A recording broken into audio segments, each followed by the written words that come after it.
He's immensely seductive. Quite sure he's right. Obsessionally neurotic. Pretty dangerous, in fact. Let us never tolerate outrageous conspiracy theories. Do you mean you doubt your powers to convince him? Say it! Say it! All right, I'll say it. Worse than that. What I'm afraid of is his power to convince me. We're talking about putting a manifestly irresponsible man on national television. Sweetheart, be reasonable. What? This is the end game.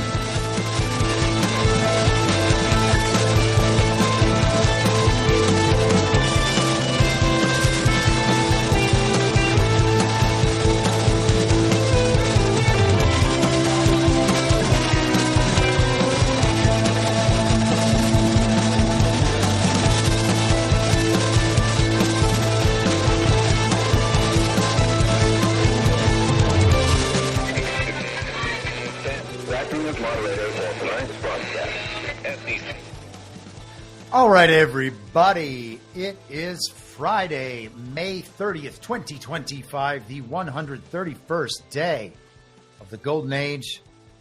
I'm your moderator, Chris Paul. Let's be reasonable. It's Friday, everybody. So I hope you're having a good time out there on Rumble and on Substack and on YouTube. And I'm just checking on everybody. I think everybody's okay. All right, so I want to mention this quickly. I discovered something interesting about YouTube and how they operate in the last few days, because I finally ended up becoming eligible for ads to be shown next to my videos and for me to get paid for the showing of those ads. These are how people monetize. This is one of the major ways that people monetize their YouTube channels. And I was amazed, obviously, as you know, you kind of discovered 6 months ago when I started doing the live streams, or 7 months, whatever it is, that I wasn't kicked off YouTube. So clearly they've changed some of their standards on there. And that was interesting, much like some of the other platforms have done. Facebook got rid of some of their content moderation, but they still have various kinds of fact checks or AIs doing fact checking. Twitter, this free speech site, has the community notes, which is kind of a different orientation of a different form of censorship, but the same forced adherence to the central narrative that you would find from fact checkers. So all of these things have kind of updated their processes on how they limit the public conversation. And in the process of doing the ad thing, in order to be monetizable on any given video, they scan that video using AI to find any copyrighted content that you might use from elsewhere. For instance, you might notice that when my show is finished, at some point within the next 24 hours, YouTube will take it down and not allow it to be seen by anybody until I eliminate the repurposed meme video with the Indian dancers that I use as kind of an intro to give people time to enter the room before the show starts. So I have to have the AI remove that clip, and then the video goes live again. So if you have more clips than that, though, if I have more clips than that throughout the broadcast, if I show clips from a movie or clips from certain media content, and those clips are then claimed as being under copyright, well, then I have to submit a dispute for my use of that clip under the terms of fair use, which they don't have to decide on behalf of. And if they choose not to decide on my behalf, then all the money that would go to my video goes to the original content owner of the clip that I used. In just one small segment, that means the whole video's monetization goes to them, as far as I understand it. Now, they don't have any incentive to actually decide for the benefit of the content creators, only the copyright holders and those who claim copyright on those. And there are actually companies whose total purpose is to go through and claim content wherever they find it online on behalf of the original content creators. So, for instance, I can discuss a clip from the Joe Rogan podcast. If I show that clip on here, it'll get claimed by Joe Rogan's production company or the content claiming company that works for Joe Rogan. And so the other day I got one for the clips from the Jordan Peterson debate against 20 atheists. Surrounded, I guess, is what the show's called. And there is a content claiming company behind them called LDS Productions or something, US. And so I looked that up and looked into it a little bit.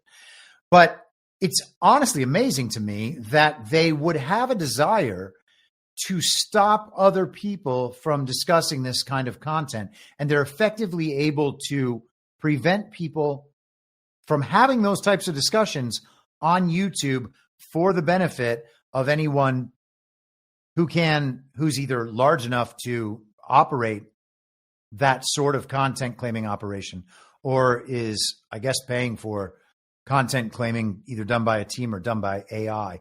I remember when I was in social media management, I thought it was, we had meetings with companies like this, and I thought it was interesting, and I thought it was good at the time that they were able to do that, but I hadn't really explored the downside. And I'm not complaining. I mean, it is what it is, and I do the broadcast, and I can have the AI clip those segments out for the most part, though not all the time.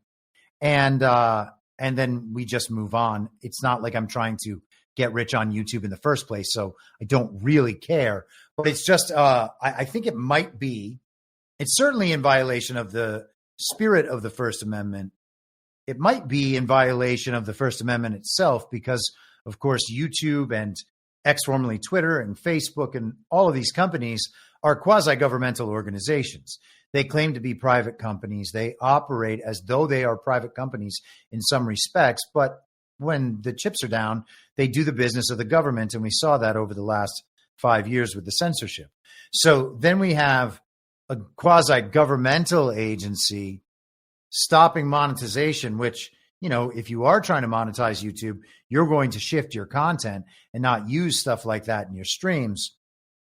Just another one of those manipulations that I don't think many people are aware of. I think there might be a significant First Amendment issue there, though, and may pursue it at some point, depending on how much time I get and what kind of effect this has. There are other cases related to my own free speech disruptions, I guess we could say, from the government that I would like to pursue first. But I thought that was kind of interesting.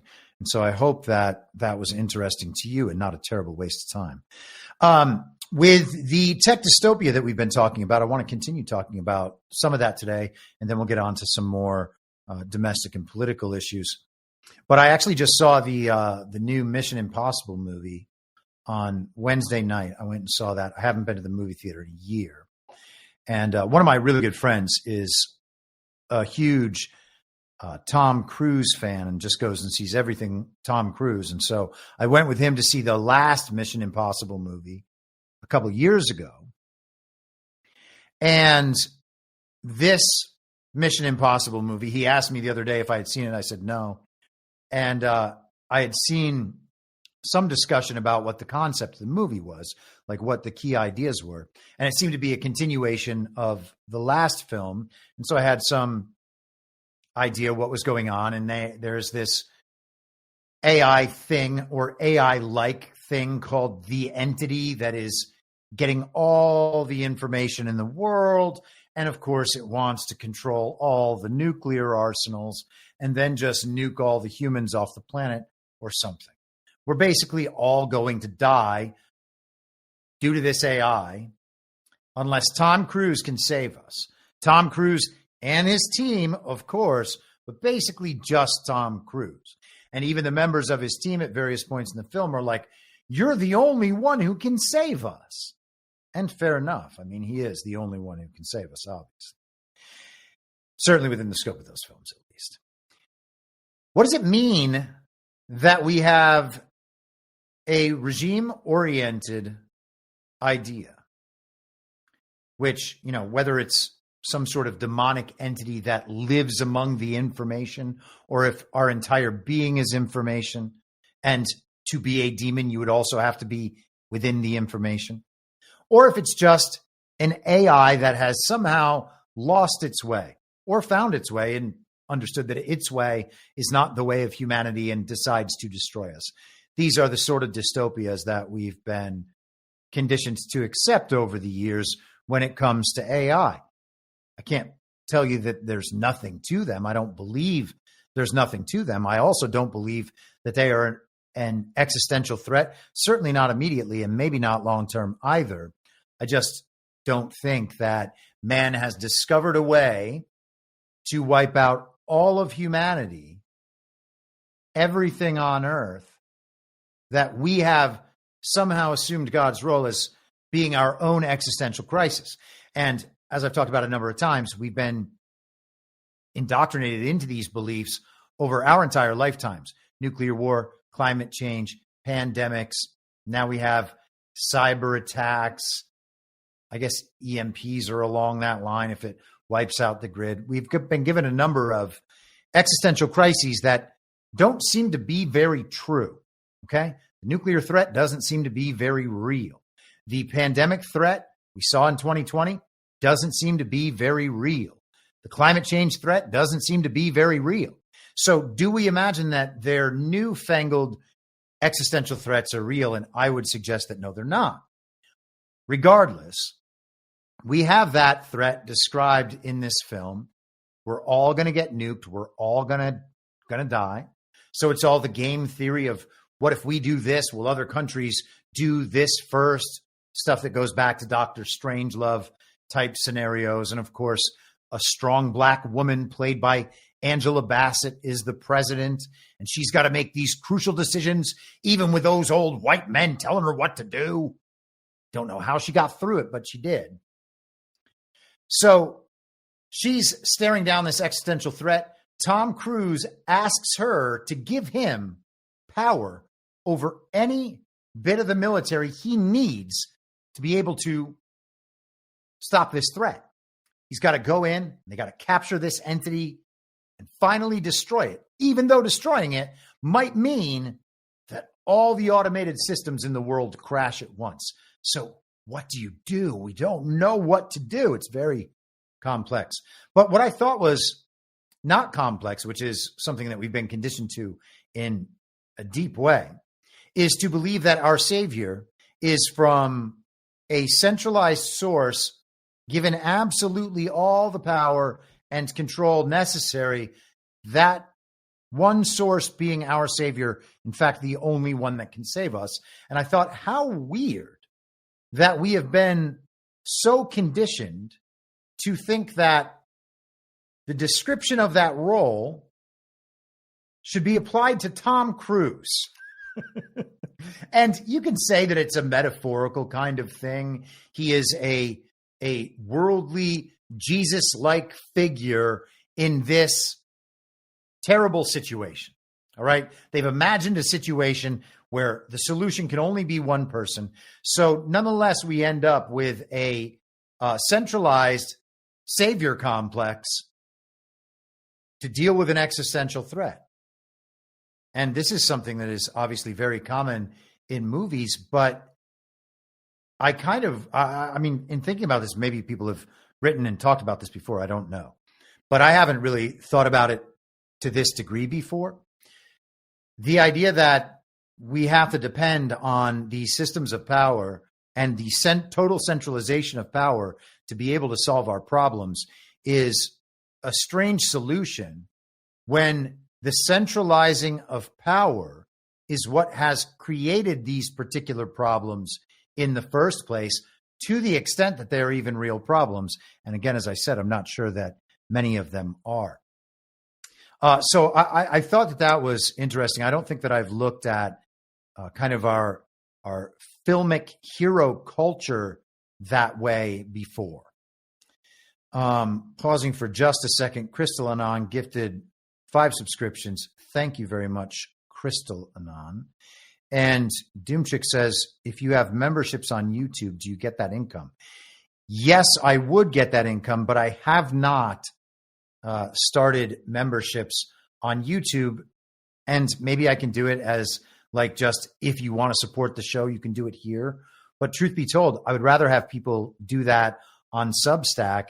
And if I am not doing shows and I'm only writing for periods of time, at least on Substack, you'll have access to that writing. Whereas in a YouTube membership, you won't have access to any of that.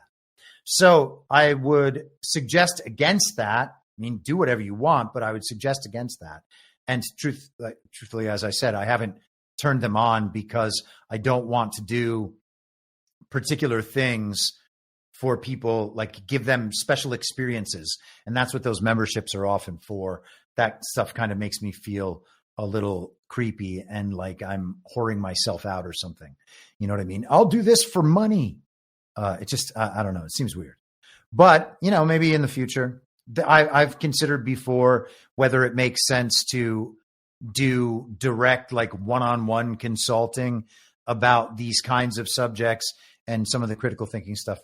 If there's interest in those kind of things in the future, maybe I'll explore that. But otherwise, the membership thing, I don't know if I'll turn it on. I probably won't. There are better ways to support the show. I would encourage people to support on Substack, or there are links in the show description, the show notes each time. You know, there's the Ko-Fi link where you can donate money directly. There's a Bitcoin wallet there, however people want to do it. Nobody is required to donate to the show or support it financially.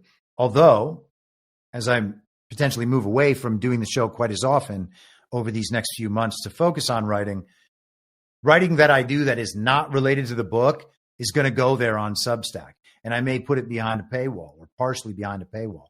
I don't know. We're just going to have to see how it goes. So sorry to have diverted onto two topics for the first 20 minutes of this show that aren't really show oriented, but well, I guess the Mission Impossible thing was on the right track. Steve Claybaugh, $10 Rumble Rant says, my wife and I met with the Pittsburgh girls the other day. We discussed future meet in Gettysburg this fall, to be determined on Telegram. Thank you, Chris. Your research is very appreciated. Thank you, Steve. Cool. I don't know what you mean by the Pittsburgh girls. I did see that there might have been a Badlands meetup, and maybe that's what you're talking about. So if that's what you're talking about, very cool. And also that's quite a trek you made. So good on you. I think that's got to be what? 6 hours, 7 hours from Gettysburg. Maybe I'm overestimating, but I think that that's a substantial drive. Okay. So let's get into some of the stuff that I wanted to talk about today. And I guess I'll lead it off right here. And thanks to Starborn out there for always dropping links in my chat. Some of them prove quite helpful in terms of putting this show together on a regular basis. And then sometimes she drops ones that I have to talk about just not too long before I go live. So I was able to scan through this, and it's directly linked to another topic that I want to discuss today, and another article, by the way, that Starborn hit me with this morning in the New York Times. But first, I want to go to Zero Hedge because we talk about Peter Thiel quite often, and he's a very important figure. People understand that he was an investor in Facebook. He was one of the PayPal mafia. He started Palantir, which we're going to talk about in a second. And he is the quote unquote mentor of JD Vance. Might be a good guy. He might not be a good guy. We talked about him a couple of weeks ago in his discussion with Jordan Peterson. It's hard to know exactly what to make of that. I'm not familiar with the topics discussed or the lectures discussed in this article, but I would like to see them. If someone is able to find them, I'll be more than happy to watch them. I would be very, very interested to hear Peter Thiel's discussions of these subjects.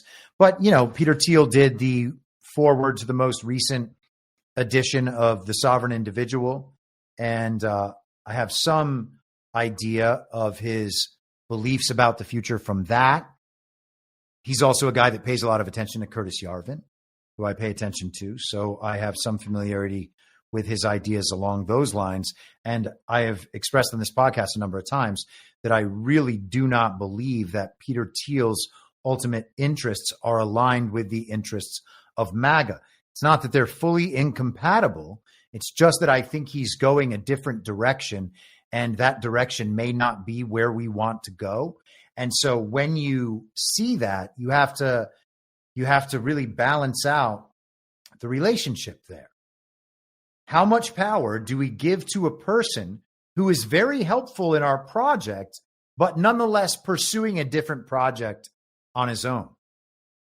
That's an important question. And it's a question that we need to be asking, not only when it comes to people with oligarchic power whose companies are intimately linked to the intelligence community, to In-Q-Tel from back then, and to the Defense Department, as we'll see in a little bit. We also have to ask that about, just people in our normal life, totally separate from politics or quote unquote the awakening or futurism or anything like that, technology, etc. We have to ask, this person is clearly helpful in the things I am pursuing in the world right now. How much power do I give this person, this relationship, this collaboration, this partnership, however it is, however it's laid out? Or do I understand that because we are going in different directions and we actually have deep moral differences about the directions we're going that lead us in these different directions, do I have an immediate responsibility to eliminate this influence until I am certain that our directions are aligned? And I imagine that that is the sort of issue that is a pressing concern at the top levels of whatever you believe the infrastructure around Trump might be, right? Do we use people for a time because our interests are aligned?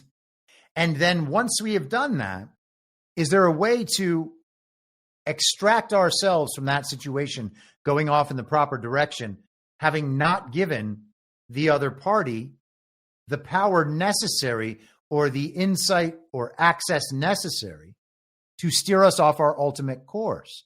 And so that's a question of basic Christianity, but it's also a question of how things are being operated at the top level in a situation like this.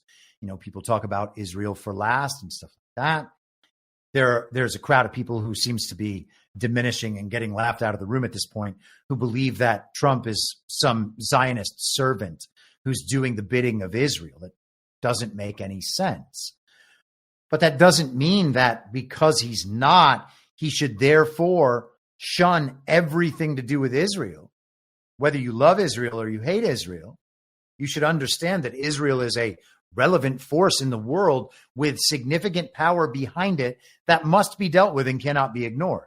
Okay, which means you can't just go fully against in one moment.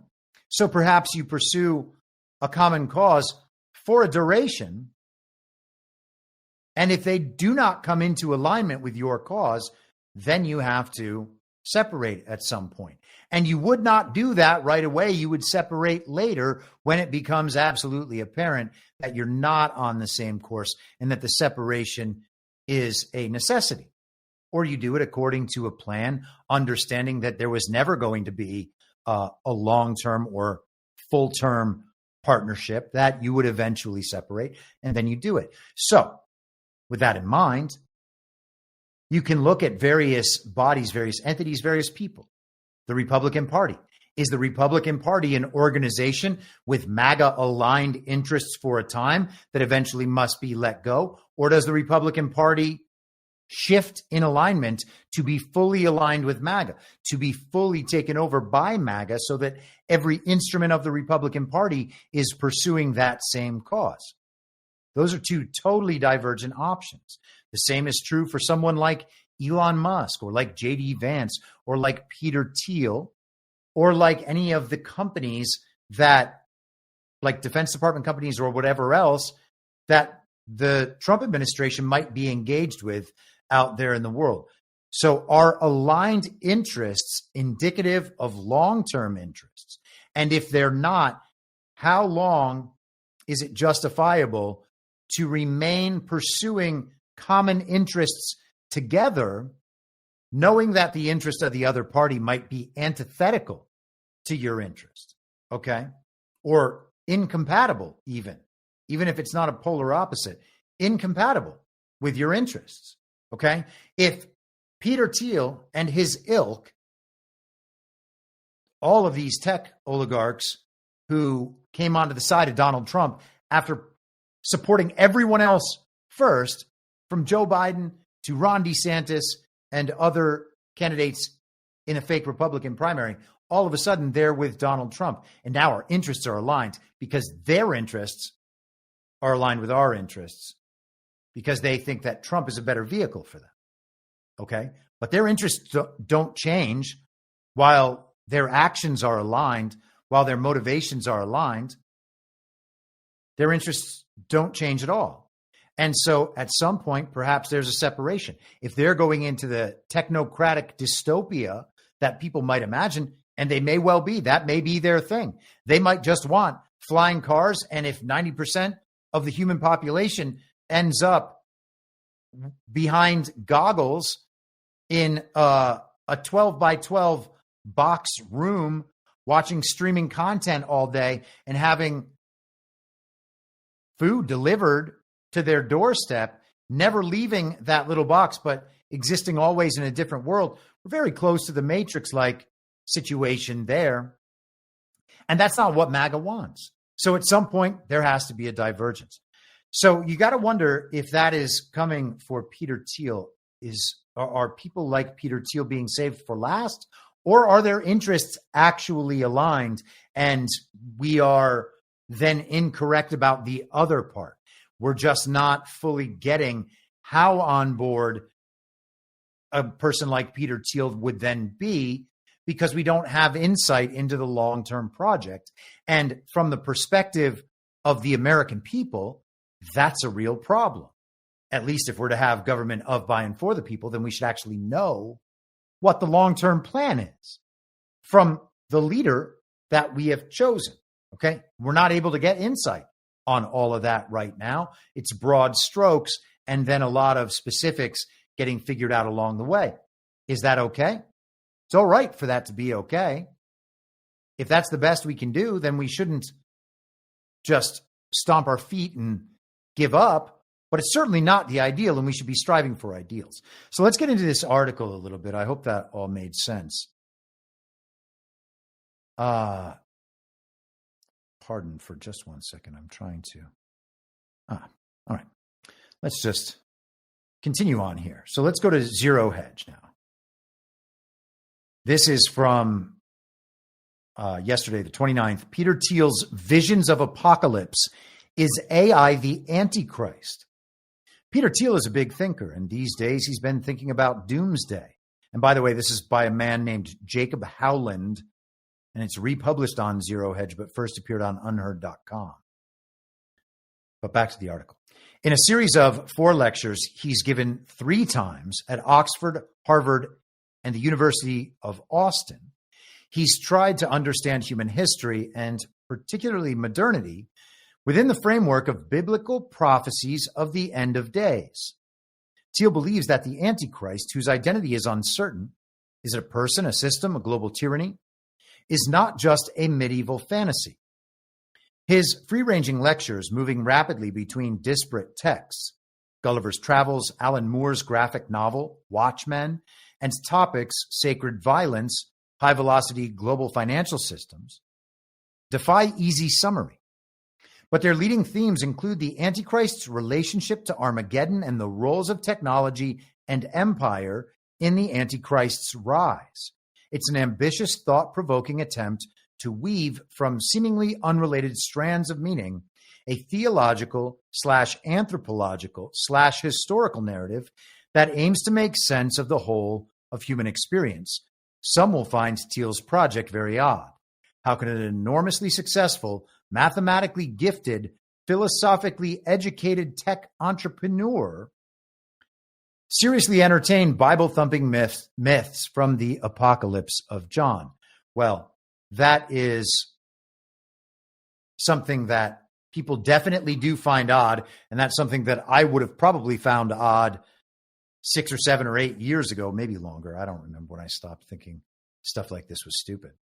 But yeah, now I think that that's the only smart way to approach these things, and that the quote unquote science, I was going to call it scientific, but it's not even scientific. So the quote unquote isn't actually enough to convey how anti-scientific the scientific process is, in terms of the scientific process being the method by which they deliver us the new science they have decided upon. Anyhow, I don't know if I just said that terribly, but hopefully you get my point. All right. So the writer goes on to say, here's a better question. How could he and we not take them seriously?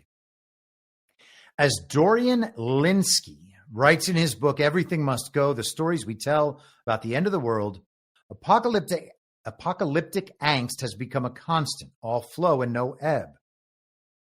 Contemporary culture has long been saturated with post-apocalyptic, I cannot talk today. Post-apocalyptic novels, comic books, films, TV series, and video games. He goes on. But I'm going to try to skip through this and just hit the parts that are necessary. We'll see how well that works. Thiel is driven to find a way between the binary alternative of no world or one world, the whirlpool of planetary destruction, or the many-headed monster of global totalitarianism. So, if nothing else, Peter Thiel is at least attuned to that concern, because I believe that is a real concern.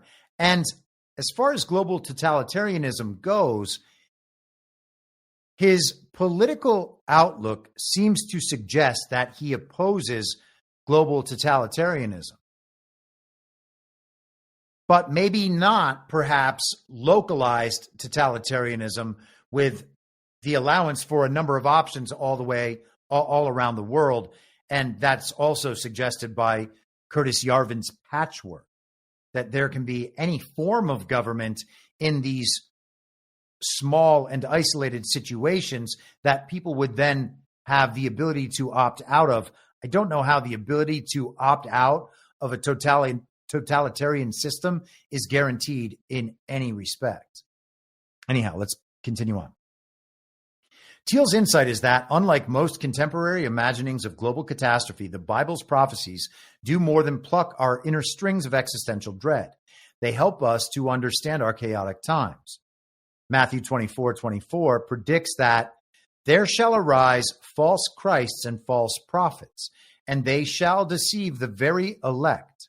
In other words, the Antichrist will attempt to appear more Christian than Christ himself, even as it works to accomplish the wholesale destruction of the Christian underpinnings of Western civilization. And I would suggest that that is one way to imagine the Antichrist, and I don't think that that is the only way to imagine it, but that's certainly very much in line of what we discussed the other day with a super powerful AI being built as the god of the false reality, that it is omniscient, omnipotent, and omnipresent. It knows everything, it is everywhere, and it is all powerful and can do anything. And I suggested that perhaps AI has been directing far more of our existence in the real world than we believe that it has. And that's assuming, again, that our real world is physically as we have always understood it, and not, for instance, just all existing in simulation, in an information and energy matrix, for lack of a better term. And that's all there is. Could God do that if God wanted? I would suggest, yes, God could do that. And I've said many times before that the famous Einstein quote, God does not play dice. I've adapted that and said, God does not play dice, but he might play SimCity. And if this existence is just one in many iterations of God attempting to perfect his creation, then a lot of possibilities are opened along those lines. And I, for one, don't dismiss those. Although I know that a lot of Christians really bump up against that pretty hard. I'm not exactly sure why, because it doesn't preclude God and it doesn't preclude Jesus. So I don't know why that's such a problem. If someone wants to tell me in the chat, I'd be more than happy to read your explanation and consider it. But let's skip down. A more successful antichrist would, like the French revolutionaries and the Marxists, promote values that seem more consistent with the quote-unquote Judeo-Christian foundations of civilization, such as universal liberty, equality, and justice. Okay, well, again, I would not suggest that Judeo-Christian values are the same as Christian values, nor that they are the foundation of civilization broadly. But we don't have to get hung up on that. While the past displays a seemingly endless cycle of civilizational rises and falls, Thiel believes that modern science and technology have turned history into a linear progression, as the Bible teaches, with a beginning and a final irreversible end. From its inception, technology, a political project, as much as one of engineering, has dangled before us the shimmering promise of godhood, with which the serpent tempted Eve to eat the forbidden fruit of the tree of knowledge. Francis Bacon and René Descartes, the project's 16th and 17th century founders, rightly understood it to be an anti-Christian endeavor that needed to be cloaked with a veil of religious orthodoxy. Very interesting, all on its own. In terms of the Bible teaching a beginning and a final irreversible end, again, I would suggest that that's something that is up for discussion and debate still. And I'm rather sure that certain people who will listen to this podcast eventually, if not if not listening right now, would disagree with that interpretation in terms of the end times. This seems to suggest the kind of the idea that the end times, as described in Matthew and in Revelation, have not come yet. I don't think that that's the only interpretation out there. Anyway, I'm not the scholar to make that case. Okay, let's skip down. An early modern conceit that has in many respects become a late modern curse, technology underlies virtually every apocalyptic anxiety of our time. But Thiel is unsure of the role of advanced technology and in particular AI. In the big picture of history he's trying to work out, is it the Antichrist? Does it prepare the way for the Antichrist? Or is it a catachon or catacon? Not familiar with that term. The mysterious force mentioned at 2 Thessalonians chapter 2, verse 6, that forestalls the Antichrist. The Greek word katakane means to hold down. I don't know what to make of that. The catacon plays a major part in Thiel's analysis because things capable of opposing the Antichrist can also advance its aims and vice versa. In the absence of the existential threat of communism, for example, Western countries like the US and the UK, aided by advanced digital technology, have turned psychological operations and disinformation tactics developed to fight foreign adversaries against their own citizens. This suggests deep cultural sickness, a crisis of confidence in the values that defeated totalitarianism in the 20th century. And I would suggest that that is indeed well stated and a very important concern.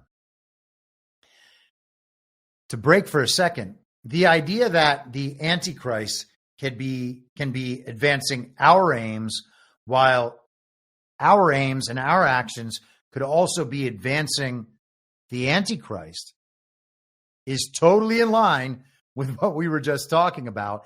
And it's actually at the heart of a really interesting interpretation of the Matrix films that I was reading yesterday. Thank you, Orel, for the recommendation there and for those links. One of the interesting topics, a lot of people regarding The Matrix, a lot of people have seen the first one and maybe seen it many times and have largely disregarded the sequels. Some people haven't watched them at all. Some people watched them a long time ago and didn't like them and never watched them again. And then there was a sequel in 2021 that I think relatively few people watched, and the people who did watch it had the same reaction. They didn't like it. It had all these problems, like some diversity and woke seeming stuff. I got a lot more out of it than that, but I get why people haven't gone back to the sequels so much. So if you ignore the sequels, then the totality of The Matrix exists only in the first film. And what we understand about The Matrix in the first film really only gets to the point where humans are trapped in these tiny cages, experiencing a totally falsified reality in a digital space while their bodies are being used for their energy, okay? And maybe even for the perfection of the algorithm within the Matrix, the algorithm that governs everything, because they are responding to it all at all times. And their responses, as read by the machines, are actions that indicate their desires, their happiness with the Matrix, and their likelihood to wake up out of the Matrix. Okay? So all that makes total sense in the first one. If you just think about, there's this human reality, and then there's this Matrix reality. And if one day we get captured by this thing and plugged into this Matrix reality, the whole world will be only that way as we've known it, but there's still some reality outside of that, okay? And maybe there has to be, maybe there doesn't, depends on how you want to think of it. It starts getting pretty philosophically and I guess technologically complicated at that point. But the key idea in this guy's framing, as far as I made it, which is about, I think, halfway through, it puts in opposition the architect character within the Matrix and the Oracle character within the Matrix, and suggests that they have this relationship where they seem to be pursuing different goals, but their goals together are the advancement and the continuation of the Matrix project at large. When enough people get upset about what they're experiencing in the Matrix and want to leave it, the one appears to be the person to lead them out of the Matrix. But then, as the architect explains, out of the Matrix is just time to reboot the Matrix. They're never actually going to fully realize a community outside of the Matrix that can ever actually threaten the Matrix. Okay, it's only another option, and that other option preserves the reality of the Matrix, and that's embodied in a character like Cypher, who eats the steak and decides to rejoin the machines. So we have the positive and negative forces that seem to be in opposition, still just working inextricably, maybe together, for the continuity of the purpose, for the thing to continue moving forward. And maybe that's how we need to think of these things. I don't know. I'm just checking the chat quickly to see if I don't think anybody's losing their minds so far. Okay, I think we're good. I don't want to ever get too deep into these topics because I'm not, as I say, the expert. And Boom Diggity over on YouTube, $100 super chat. Boom Diggity here, pumping up the love on CommieTube. Thanks, Chris, for all your work. Well, thank you, Boom Diggity, and thank you for your consistent support of the larger Badlands project. Don't know what we'd do without you. Thank you very much. Okay, but let's get back to this. As I was saying, I'm certainly not the expert on the religious topics, but you can't avoid them at this point. This is where we are, right? At some point, we got to think about these problems. And thinking about these problems, I think, is more important than watching Fox News updates about when the arrests are coming. Just me. Let's go back to the article in Zero Hedge. Thiel nevertheless thinks that worries about AI taking over the world are more dangerous than AI itself. So he and I might be aligned on that. Because the fear of existential threats plays directly into the cold hands of deracinated elites who are working to establish a global managerial state. Even so, there is something very satanic about AI, a ghostly entity that is increasingly capable of hacking human minds on a very large scale. What Thiel said of Bacon seems to apply to the developers of large language models. They've summoned a demon they don't believe exists. He says, the article says, the Antichrist is by definition negative and dependent. It rejects Christ and Christian values while offering a spurious imitation of them. AI is a similarly dependent being. It is a simulacrum of human intelligence and language, capacities of thought and speech the Greeks called logos. But AI lacks essential elements of human logos. Its embeddedness in the world through birth in a body bound for death, and the mortal and intellectual interiority that make the human being an image of God. Speech is a living voice that springs from the soul to give interiority its biblical name, embedded in a body of an existing individual. But AI is not a living being, and it replaces inner plenitude with mechanical, algorithmic emptiness. Embeddedness in space and time expresses itself as a concern for and responsiveness to the actual conditions of existence, the biblical paradigm of which is Adam's naming of the animals who live alongside him in Eden. But while AI requires material substrates, servers, and other hardware, it inhabits them in purely occasional and contingent ways, like the demons that beg Christ to pass from the mad Galilean to the herd of pigs. Its relationship with actuality is equally contingent. It exists in a digital cloud of pure possibility where it arranges information according to no criterion of truth besides probability and the rules of logic. That's why ChatGPT and other LLMs are so prone to hallucinations, like citing books that exist only in Borges's fictional, virtually infinite library of Babel. And so the conversation goes on. I just want to skip down again toward the end. Peak AI ministering to the inner emptiness and boredom of atomized, directionless selves will peak human debility and enslavement, will mean peak human debility and enslavement. Aren't these the goals of the Antichrist, which, whatever form it may take, always seeks to remake human beings in its own image? And I think that that is an important concern, especially because our peers and maybe ourselves at times experience, and I mean by our peers, our fellow humans out there in the world, people who exist in the exact same society that we do. Are they experiencing inner emptiness en masse? I would suggest yes. Bored of atomization and lack of direction? I would suggest yes. And there are even very good and even faithful people who are experiencing this because the world is so strange, partly due to our technology.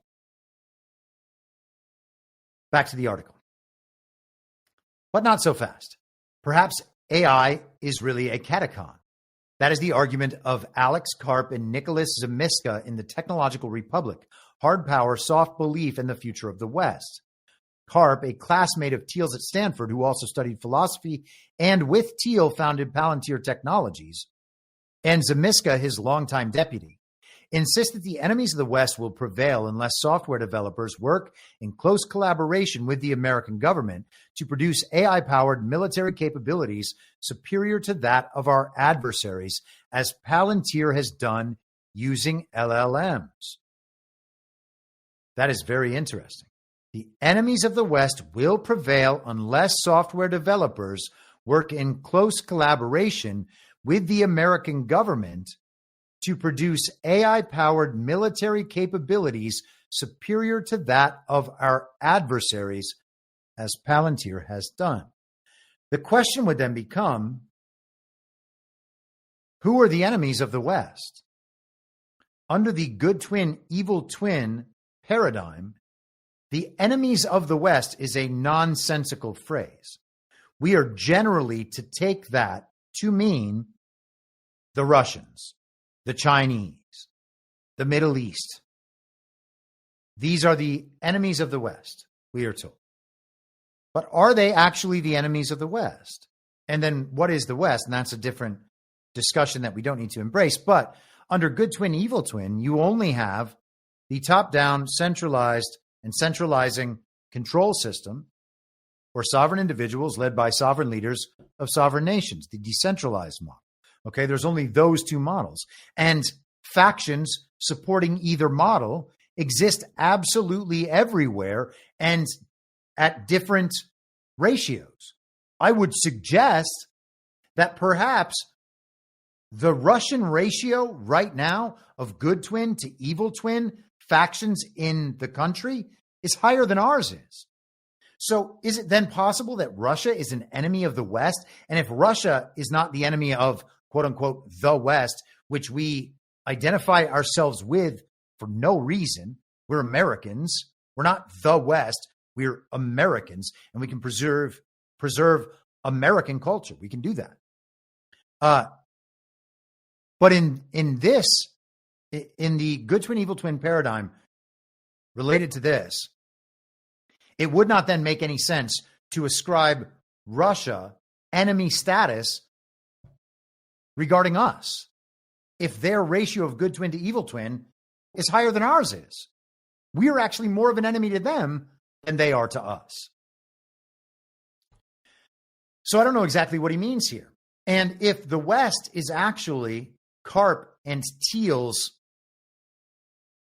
identity or identification of the regime, for instance, because the regime does encompass the West and has always encompassed the West, then why would we want them leading the charge to build this sort of weaponry and military capability? They may well be working on behalf of that regime and saying it's to protect the West, but to protect the West, what's the West? Against what? That's the real question. They acknowledge that this will require a massive cultural shift among our technological and cosmopolitan elites who've embraced an ethereal, post-national, and disembodied morality that scorns patriotism and who've learned that, quote, belief itself in anything other than oneself, perhaps, is dangerous and to be avoided. That may well be true. There are certainly technological and cosmopolitan elites who've embraced those concepts. There are also plenty of people who are not elites or even wannabe elites who have similarly embraced those concepts. Yet it is the market's deployment of advanced technology, including AI, that has above all promoted this, quote unquote, hollowing out of the American mind, the title of the book's second part. Not least by rapidly dissolving social bonds, encouraging pathological self-absorption, and making possible, even incentivizing, digital swarms of doxing and online cancellation. Considered in the context of Karp's and Zimiska's urgent call to arms, the revelation of this contradiction is genuinely apocalyptic. Whether it will accelerate or slow the advent of the antichrist and the bang or whimper of the world's end depends on our individual and collective capacities to make informed decisions that call for moral courage, capacities that have been eroded by technologically induced oblivion, historical, moral, and metaphysical forgetfulness, and our ingrained habit of ceding direction over our interior lives, the development of our moral selves, to the market. Contemplating our predicament, it is hard not to feel discouraged. Well, it's not that hard. Hope alone remains in the Pandora's box of our clever man gods, the Pandora's box our clever man gods have constructed. No, it does not. Hope, without which the understanding, at least for those whose prayers deliver no consolation, would be plagued by the perplexity and fear that have flown therefrom. It's time to take it out of the box and hold it close to our hearts and minds where it might inspire new growths of wisdom. Now, that is a very, tech curious, tech uncertain article. That person does seem, I would guess that writer is godless, although I'm not obviously entirely sure and would not want to ascribe that to someone. But our only hope does not come in the form of technology that can defeat our enemy's technology while we identify ourselves as the West and our enemy as that thing that wants to make the antichrist. Because it seems like if there is a body of individuals, an organization that is simultaneously interested in the antichrist and is anti-human and doesn't care about the future of humanity, that would seem to be the very regime that we believe the MAGA project is fighting against and that the project worldwide is fighting against. They seem to be the ones most motivated to create that and the ones trying to create a false god of the material realm because they don't have a god. So to help them for a time in that project might not be the right answer, okay? It might just be eschewing that project altogether and pursuing a different project. Now, if that's what we're doing, all good. And if it's being done on our behalf, on the people's behalf, not on behalf of the regimes, the West, that we are meant to identify with, that's really the crux of this issue, as far as I'm concerned. And it is a very interesting and very important issue. All right. LeVar in the Substack chat said, I always lose my mind listening to you, Chris, in a good way. LOL. Well, I hope you don't lose it for very long is all I'm saying. People are, okay, it seems like people are on board with this. All right, okay. Just wanted to make sure nobody was like, this is all crazy. Maybe it is. I don't know. Let us continue with Palantir for a moment. And this article I had more time with, and I hope that means that my highlights have saved, although one highlight, of course, did not. And so now I have to, it tells me how many highlights did not save each time. So now I have to scan the rest of the article. What is that other thing that I had highlighted? So continuing with Palantir. This is the New York Times. Trump taps Palantir to compile data on Americans. So the problem becomes even more important. This is from today. In March, President Trump signed an executive order calling for the federal government to share data across agencies, raising questions over whether he might compile a master list of personal information on Americans that could give him untold surveillance power. That does sound like a concerning issue. Except until you remember that the regime already has unrestrained and untold surveillance power. Mr. Trump has not publicly talked about the effort, but behind the scenes, officials have quietly put technological building blocks into place to enable his plan. In particular, they have turned to one company, Palantir, the data analysis and technology firm. The Trump administration has expanded Palantir's work across the federal government in recent months. The company has received more than $113 million in federal government spending since Mr. Trump took office, according to public records, including additional funds from existing contracts, as well as new contracts with DHS and the Pentagon. This does not include a $795 million contract that the Department of Defense awarded the company last week, which has not been spent. So right there, we're talking about not quite, but close to $1 trillion. I mean, it's around $1 billion, around $900 million. So I guess that's not totally out of the ordinary for the Defense Department, et cetera. The push has put a key Palantir product called Foundry into at least 4 federal agencies, including DHS and the Health and Human Services Department. And I am skipping around in this article. Widely adopting Foundry, which organizes and analyzes data, paves the way for Mr. Trump to easily merge information from different agencies, the government officials said. Creating detailed portraits of Americans based on government data is not just a pipe dream. The Trump administration has already sought access to hundreds of data points on citizens and others through government databases, including their bank account numbers, the amount of their student debt, their medical claims, and any disability status.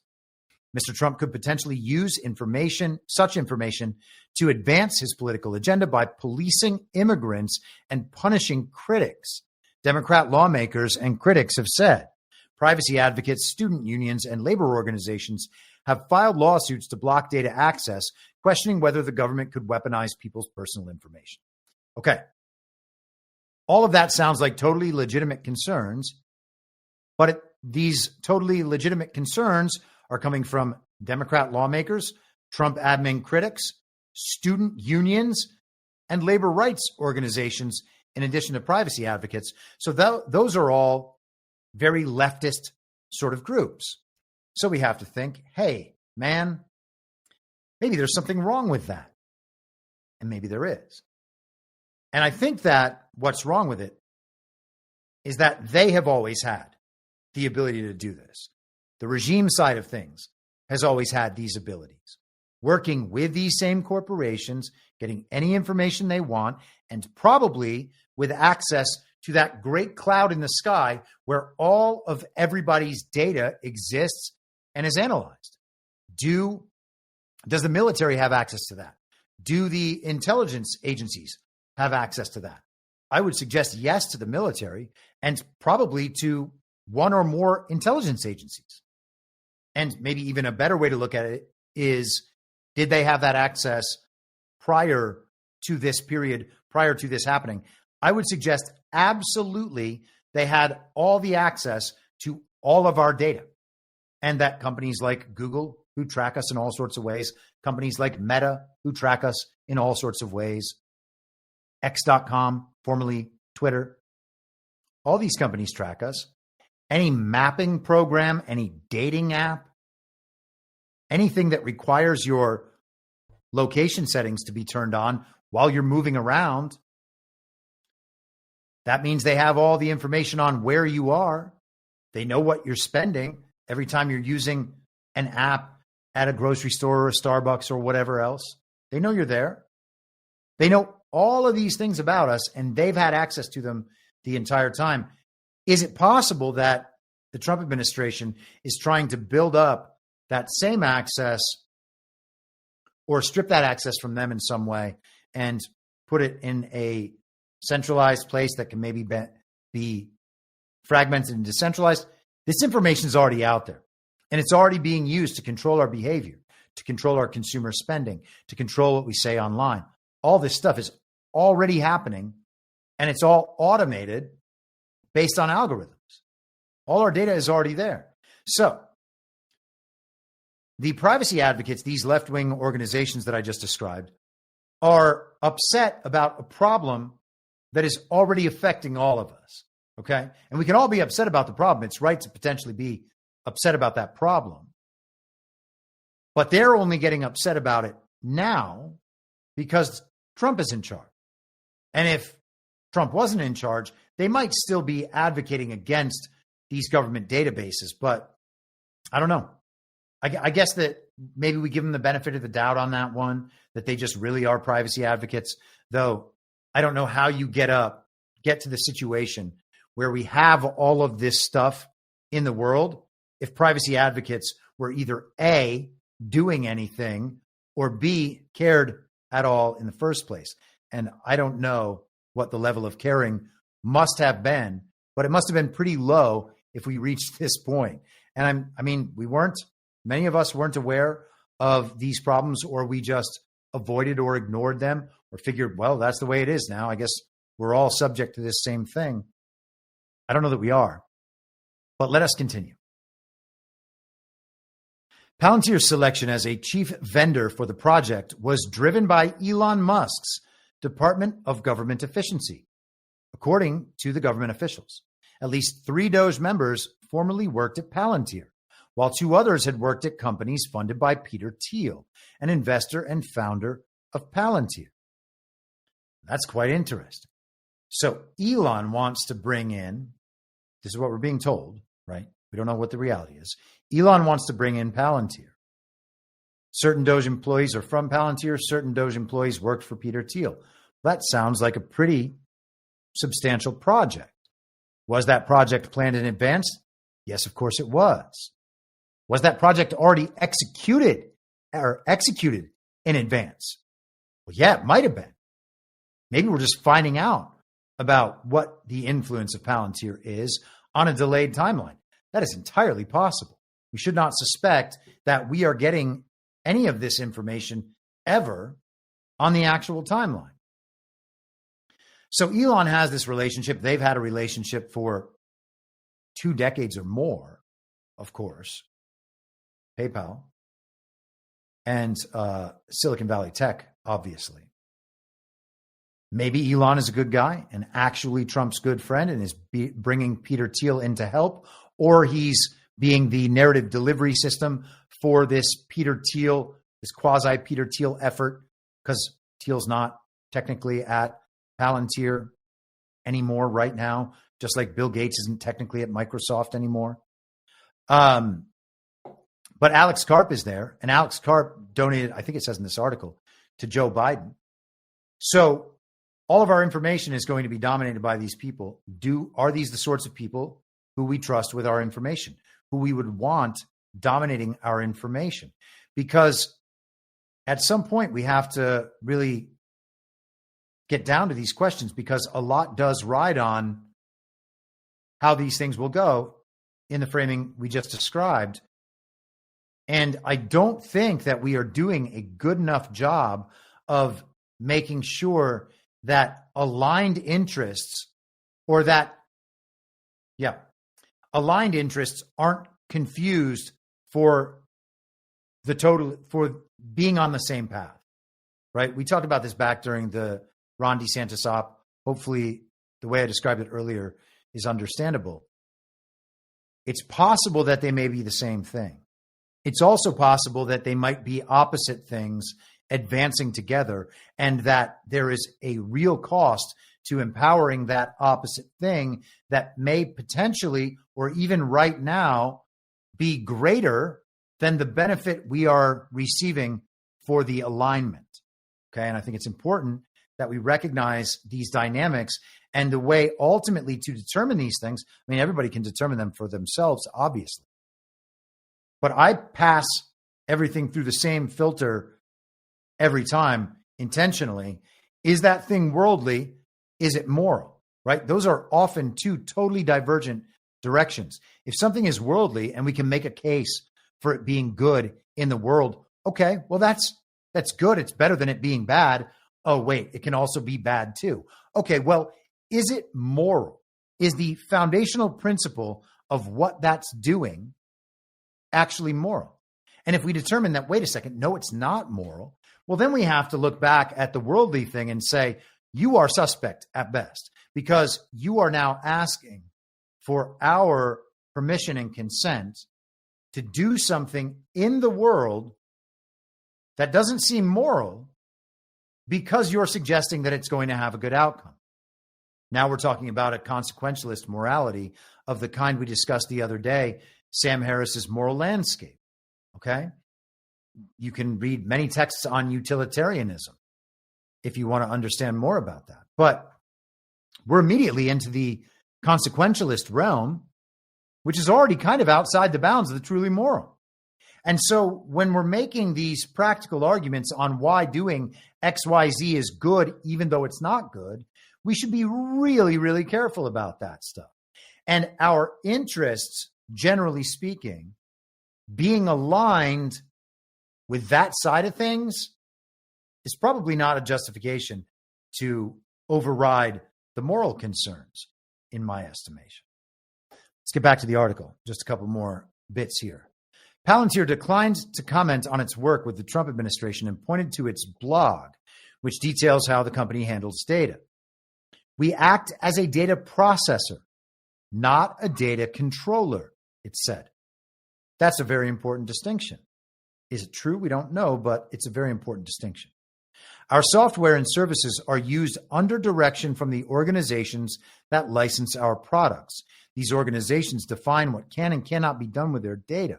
They control the Palantir accounts in which analysis is conducted. Now, the question becomes, is it actually possible to prevent Palantir from seeking in a clandestine way a way to control that data that they are meant to just be processing? And do we have full transparency to know that? Is it possible to know that? Is it possible to make sure that can't happen, that they can't control our data when they are only supposed to be processing? I'm guessing that their control mechanisms on the client side probably can't dictate that in a way that could be fully trusted. Maybe that's just the world we're in. They're giving a proper answer, if that's the true answer, but it's awfully hard to just trust that on, Palantir's word. The White House did not comment on the use of Palantir's technology and referred to Mr. Trump's executive order, which said he wanted to, quote, eliminate information silos and streamline data collection across all agencies to increase government efficiency and save hard-earned taxpayer dollars. Perhaps, okay? Should we believe that the government agencies don't share all the information they have on the American people, not only with one another in a centralized form for the government, for intel, for the military to monitor and use, but their corporate partners as well? I would suggest that they already have all that, and that the idea that data is somehow kept separate in really important ways that defeat the possibility of it being used together to exploit us, that does not seem like a plausible interpretation based on what we have seen from the government over these past few years. Just want to hit, I think, maybe one more thing or two more things. At the IRS, Palantir engineers joined in April to use Foundry to organize data gathered on American taxpayers, two government officials said. Their work began as a way to create a single searchable database for the IRS, but has since expanded, they said. Palantir is in talks for a permanent contract with the IRS, they said. Now, we certainly hope that the IRS won't be around. We expect that it won't be around. Trump has alluded to that numerous times.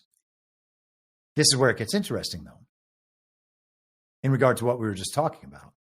If it's the case that certain federal agencies are able to keep their data separate from the rest of the government's data, and that was the kind of status quo ante before Trump, what would that mean? Which agencies would be most likely to have that?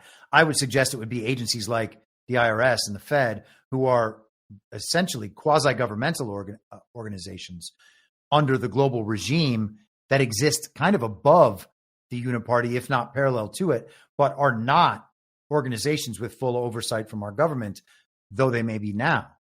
So if organizations like that had their data cordoned off and now are having it brought into the big picture analysis of what's going on, that's the sort of thing that could trigger this sort of discontent. I was going to say freak out, but maybe it hasn't advanced that far yet. I mean, there was considerable freak out for the whole Doge thing.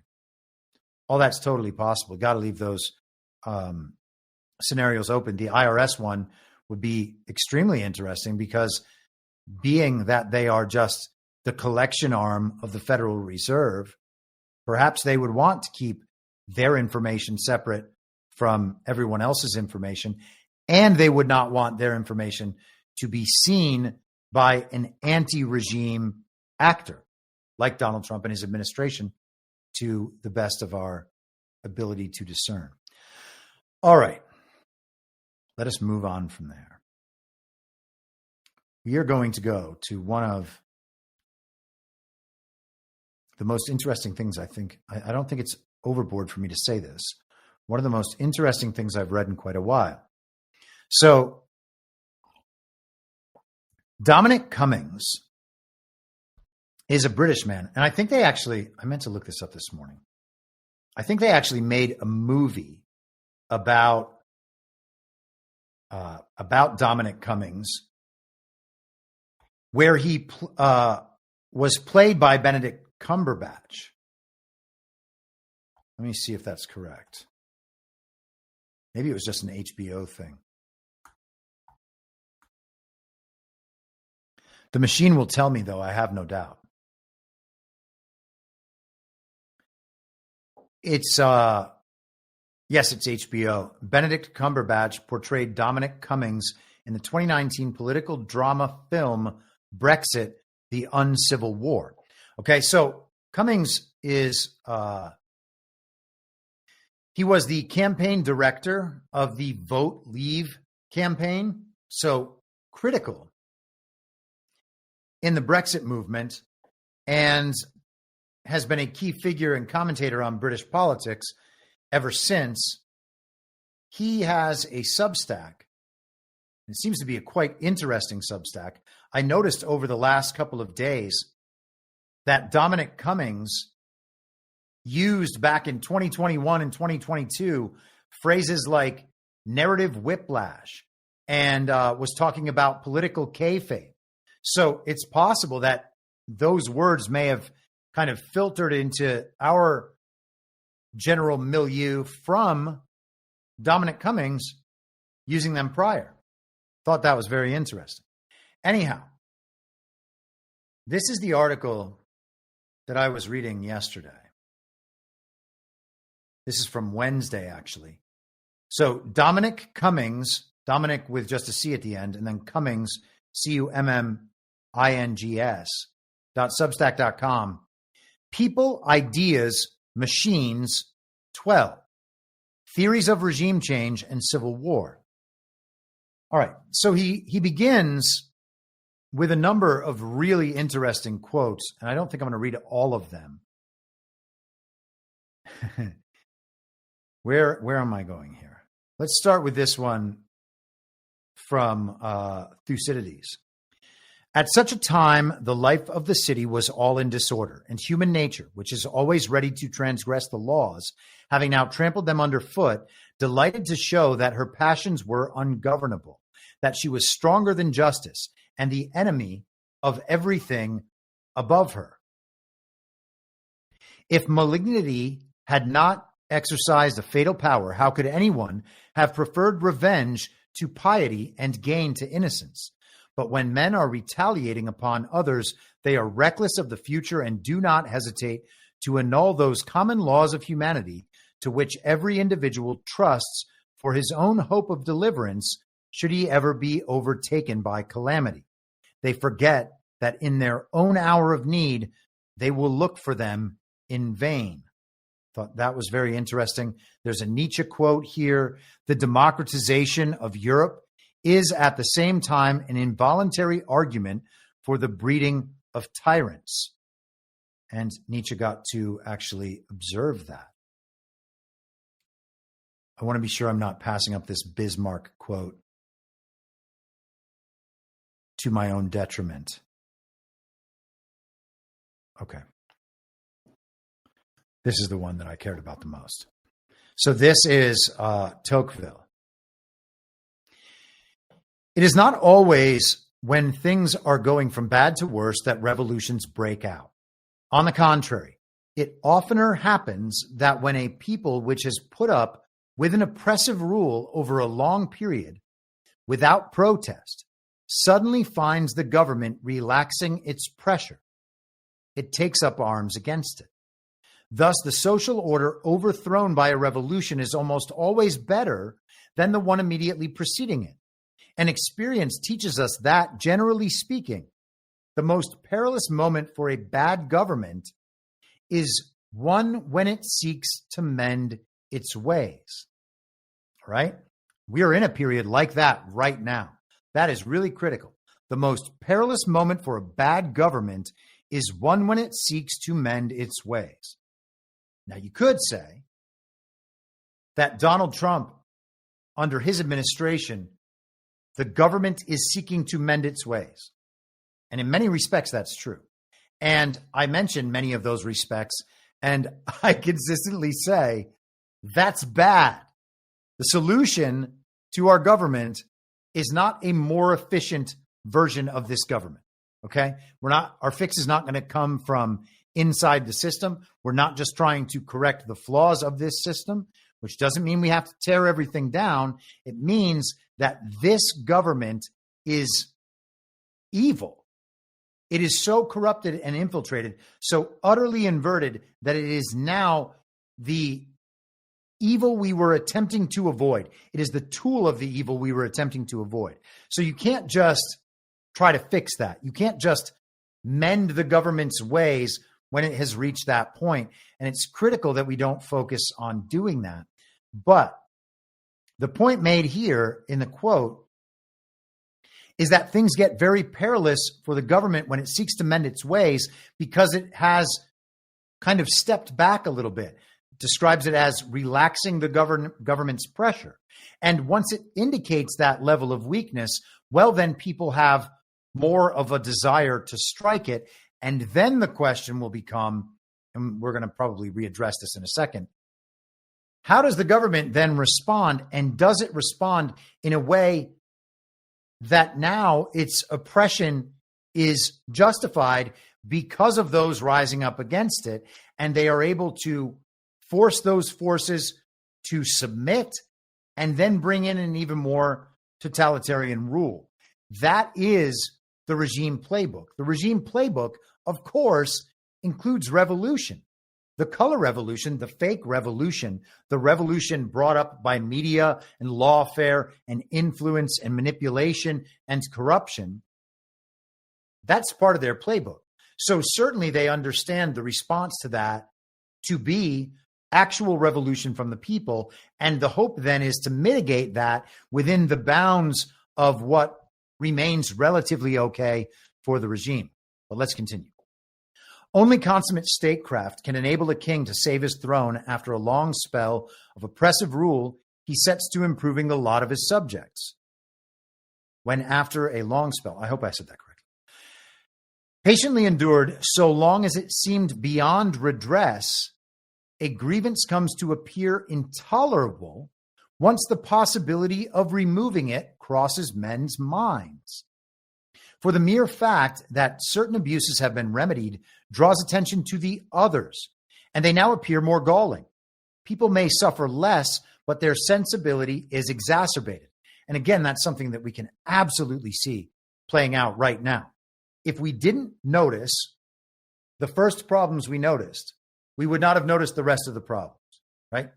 And if we didn't see that there was a force, namely Trump, there who was inclined to fix those problems, then we wouldn't expect all those problems to be fixed. And so now we're in a situation where we have both of those things. We have had the awareness of some, which granted us the awareness of many, and we have had the model of some of those being remedied, which gives us the model of all of those being remedied and the possibility of that model in the real world. He goes on. In all periods, even in the Middle Ages, there have been leaders of revolt who, with a view to effecting certain changes in the established order, appealed to the universal laws governing all communities and championed the natural rights of man against the state. But none of these ventures was successful. The firebrand, which set all Europe ablaze in the 18th century, had been easily extinguished in the 15th. For doctrines of this kind to lead to revolutions, certain changes must already have taken place in the living conditions, customs, and mores of a nation and prepared men's minds for the reception of new ideas. And I would suggest that minds are prepared and being prepared for the reception of new ideas, particularly in this instance, revolutionary ideas. And I think it is, again, something that we can easily see in our world due to the scale of the awakening that we might personally be experiencing, and the same applied across entire populations, all of society, I suppose you could say. All right. Let us continue. Back to Tocqueville, just to round this out. Though it took the world by surprise, it, meaning 1789, was the inevitable outcome of a long period of gestation, the abrupt and violent conclusion of a process in which 6 generations played an intermittent part. 6 generations. Now, 1789, I wonder if that is Cummings' bracketed note there, because it's possible that that 1776 would have been more descriptive of the abrupt and violent conclusion of a process, that being the revolution. 2 more quotes here that I want to go through. All stable processes we shall predict. All unstable processes we shall control. That's von Neumann. And again, from the regime perspective, you can see that is exactly the strategy. Whatever is stable, whatever system they can just keep running, they predict the results of that system, because then they're the geniuses. And if they're constantly predicting systems, being the geniuses, it makes sense to believe that they know what's coming in the future. And so, of course, they tell us about the future, conditioning us to accept that future. All unstable processes we shall control. Well, if people are acting out on their own, different control mechanisms need to be put in place. When people started increasing the pace of the awakening throughout Trump's first term, but particularly in 2020, the regime responded with censorship controls because they weren't in control of the people's communications. They were losing control over the narrative and over the collective consciousness, the collective belief. And then he quotes President Xi in 2013. Comprehensively deepening reform is a complex systems engineering problem. Now, that's quite brilliant in the understanding of it, but the timing is also interesting because, again, we're constantly told that China is our greatest adversary and they're just trying to destroy us, and they are not aligned with us in any way. It's the opposite thing. They are the enemy of the West, in fact. But Xi has been doing anti-corruption work in the Chinese Communist Party for this entire time. And it sounds like that's what he's describing in that quote in 2013. He understands a complex systems engineering problem to create reform within this system that has been churning along for decades. That's a big deal. So to the extent that it has worked there, and I'm not saying it's fully worked there, I'm not saying China's our best friend or anything like that. Okay. I'm just saying that Xi has clearly been taking on corruption in the Chinese Communist Party over many years. He's going after the Chinese deep state. Sure seems to be the case. And that is why the regime worldwide and the regime's propaganda worldwide are constantly so anti everything he does. That is only rational. Okay. So this seems to allude to that. Now, this is a very long article that I'm not going to go all the way through. And I do hope, yes, it's true that many of my highlights are still there, which is good. So we're going to go through those highlights. But before I do that, I want to just go through a pretty decent summary of the points Cummings made, and then we can get into some of the direct quotes. Now, oh man, I just shared the wrong thing again. Let's get rid of that one. We're going to bring up this one. And this is, as soon as it loads, from X, formerly Twitter. Hopefully it will load. There we are. Okay, so I have no familiarity with the account posting this at all. He's described as a podcast host, and that's fine. It's Collingwood. I don't know if that matters to anyone, but I'm not trying to slight him. So he says, summarizing this article, Dominic Cummings makes some extraordinary and explosive claims in his latest Substack. It's very much worth reading in full, but here are some key points. Inside the components of the deep state responsible for national security, there is growing, though still tiny, discussion of Britain's slide into chaos and potential for serious violence. That's pretty impressive. And you could suspect that something like that has probably been discussed at length here in the lead up to and in the aftermath of the very violent insurrection and the Summer of Love. We have had street violence in the United States of America. We are now accustomed to this as part of our political process. And we have a vast number of people, though I don't think a majority, who are in total acceptance of that. So good governments and bad governments both have to contend with that problem. And you would expect that they'd both be discussing it. To hear about their discussions and what they really think would be quite interesting. We don't get quite that far, only to the point where Dominic Cummings, a person who I would consider an insider in British politics, though maybe establishment oriented at the end of the day, or at least pro there being a government in the way it's always been. He doesn't seem to be anti-government in general. But so a good government or a bad government would both have to be discussing that problem. It would be really nice to know what the bad government thinks is the future, or the future that they're aiming for. The reason the state came down so hard on white rioters and protesters last year, despite at the same time essentially surrendering to other groups, was an, quote, aesthetic revulsion in SW1, which is basically just their administrative state, at the Brexit voting white North, end quote, and, quote, incoherent Whitehall terror of widespread white English mobs turning political and attracting talented political entrepreneurs. So again, a parallel concern that the same regime is dealing with here in the United States going on. And these are just bullet points for those listening to the audio. The last thing the state wants to see is, quote, networks that see themselves as both political and driven to consider violence. Parts of the system increasingly fear this could spin out of control into their worst nightmare.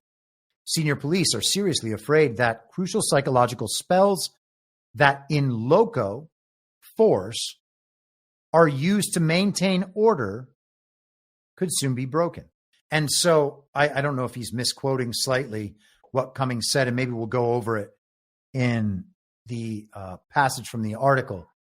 But he's talking about that the police are very afraid that where they are, psychological spells are being broken, and that they're not certain whether they'll be able to deal with the consequences. That certain psychological spells are critical for keeping the public under control, even by the totality of the police force.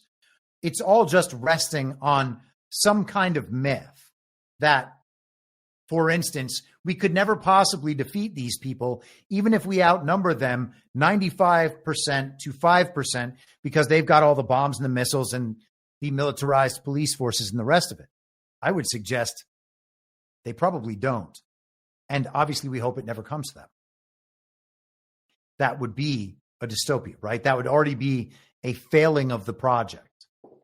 And it would be the sort of failing of the project that would allow the adversary, the enemy, to then take advantage of you and defeat you. Like, for instance, in a more spiritual sense, if you were so certain that your project was right and true, that you would do literally anything for it, including a bunch of totally immoral stuff, thinking that the project itself is ultimately moral, at some point during the project, you're going to lose your way and then lose your faith. And then at that point, of course, you're the most easily exploitable by the enemy that you were once working in a good way to defeat. And so I think the same can be true of this situation here. Whitehall pathologies are responsible for pushing these spells to the brink of breaking. Can we see that here in America? Yes, we can. The administrative state, the government at large, the uniparties, pathologies are responsible for pushing these spells to the point of breaking. And I would suggest that it goes well beyond the government. It goes to the media and beyond that as well. It's kind of just the old guard, deeply enrooted in our culture. Senior people in the UAE no longer want to send their kids to be educated in Britain because, quote, they'll come back radical Islamist nut jobs. That's pretty hardcore. Going on, the state has spent 30 years destroying border control and sane immigration policy. He said the Home Office makes a concerted effort, a jihad, to discourage highly skilled migration because, quote, they truly loathe such migrants, even as they actively prioritize migration from the most barbaric places on earth. Why would you oppose migration of highly skilled workers and instead be the biggest proponents of the most low-skilled workers? Well, that's because you're either trying to overthrow a society, change that society's culture, or have slave laborers. And I would suggest maybe all three of those are true. The regime under Britain, which has lived for the last 30 years, also funds the spread of those barbaric ideas and repurposes laws designed to prevent the reemergence of totalitarianism in Europe to defend organizations who spread said barbaric ideas. Remember, we heard from the people censoring speech in this country that what they were doing was actually protecting free speech, and they were protecting information, the good information, while only eliminating disinformation, because if the disinformation were to take hold, well, then we would enter this barbaric time. We would become the savages that we've grown out of being. Continuing. Deep state, whoa, how did that happen? Deep state discussions and fears about the potential for serious violence in Britain have not seeped through to either MPs or the journalism class. So the members of parliament are akin to our congressmen and senators. So the deep state discussions and fears about the potential for serious violence have not even made their way into the government or the media. It's just these deep state actors who are focused on these things. Part of the reason for that is that the National Security Secretariat of the Cabinet Office, which has acquired power from other parts of the security and intel system, is deliberately obscured from political control. The lack of legibility of the NSS is without historical precedent in the UK for centuries, Cummings says. So even the government has virtually no insight into what the deepest levels of the deep state are doing, and the military-industrial complex, the defense apparatus broadly. There's no insight, even from the government, into what they are doing. Okay? Now that is probably a very bad thing, one would think, if the government is of, by, and for the people. But if we are well past any point of maintaining the illusion that the government is of, by, and for the people, well, then it might just be better that the military is operating in a fashion totally opaque to the very government it is meant to be overseen by. It could be that we're in that situation. I would even maybe lean toward assuming that we are in that situation. But let's keep going through these bullet points. SW1's ability to observe, orient, decide, and act has operated for years as a massive denial of service attack on its own perceptions of reality. Constant cycles of ephemeral emotional hysteria and narrative whiplash, while number 10 has no capability to execute priorities. So they can't actually get anything done. They understand basically that things are falling apart. And in order to create the image that they're not, they essentially have to deceive themselves, which then becomes deceiving everyone else. And I would suggest this is something that we can witness in real time right here in America. Polymath Anon says, very Harvey Dent of you. And I think that was probably with my comments just a minute ago about what it would mean if the military state has actually taken over, and that's better than the alternative. Let's continue. The old parties lost their chance to fix things in a sort of normal way when Boris Johnson and his girlfriend told everyone in 2021 both old parties are structurally knackered, which basically means they're exhausted and useless. And we, of course, have that here in America. The parties are totally useless. Starmer is speedrunning Sunak's demented combination of A, massively raising the salience of immigration and boats, with B, a set of policies that everyone who understands the details knows cannot possibly do what he's promising. So all the policy promises that we were getting from Joe Biden, at no point did any of those policies actually seem like they had the capacity to accomplish what Biden said they would accomplish. I think that everyone would agree to that. And of course, they haven't accomplished those things. Although, when you think about that in a devolution sense, Biden was A, not implementing those policies, and B, not talking about what those policies were actually meant to accomplish. It's entirely possible that those policies accomplished exactly what they were intended to accomplish, which just happens to be in total opposition to the fake and illegitimate Biden administration's wishes, right? All these things were happening outside of their influence, but they believed those things that were happening were aligned with their interests when they were not, which is kind of just a funny dynamic to play out broadly when you're thinking about these administrations in a devolution framing. Let's continue with these bullets and then we'll get to Cummings. If you're not in the meetings that decide such policies, you, quote, you can't accurately estimate the relative levels of dishonesty and self-delusion involved. That's pretty striking. Terrorists literally being hunted from cave to cave in Afghanistan by JSOC, U.S. classified special forces, have used satellite phones to procure London barristers to bring legal cases against the Ministry of Defense for human rights abuses and won secret payouts of millions while on the run. The British deep state sounds a lot like our deep state. Their lawfare apparatus sounds a lot like our lawfare apparatus. And the ways that they abuse the system for the regime's benefit sound a lot like the ways our government does the same thing. And that's because it's all the same thing. I know the good twin, evil twin. It's very suspect as to whether or not that actually describes how the world works. No, it's this real way as described by the television. Sure it is.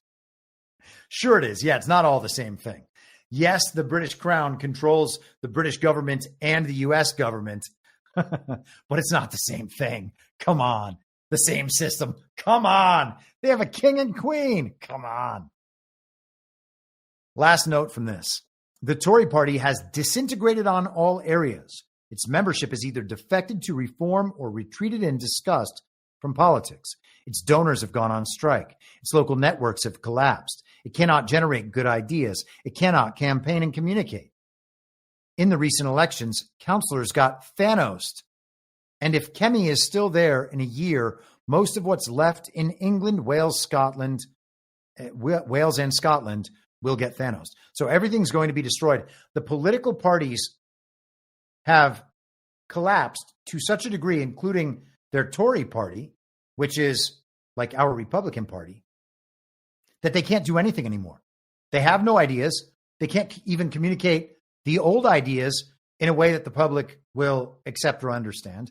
And that is exactly what we saw throughout the fake primary campaign.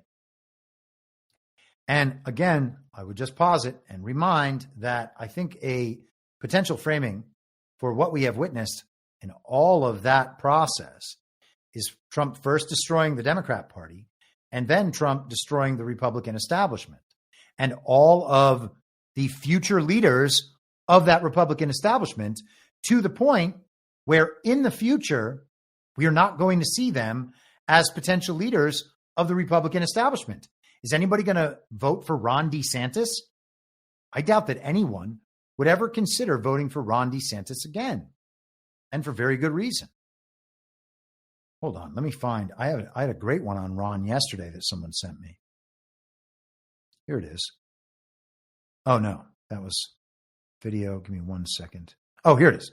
Okay, so from Florida Politics, let me just pull this up really briefly and show you where our up-and-coming rising stars of the Republican Party are these days. Ron DeSantis, how about this podium right here? Stand with Israel, sanction Iran on Ron's podium. Ron DeSantis argues the U.S. wouldn't exist if Israel hadn't been the cradle of Western civilization. And I'll just quickly read the Ron quotes from this.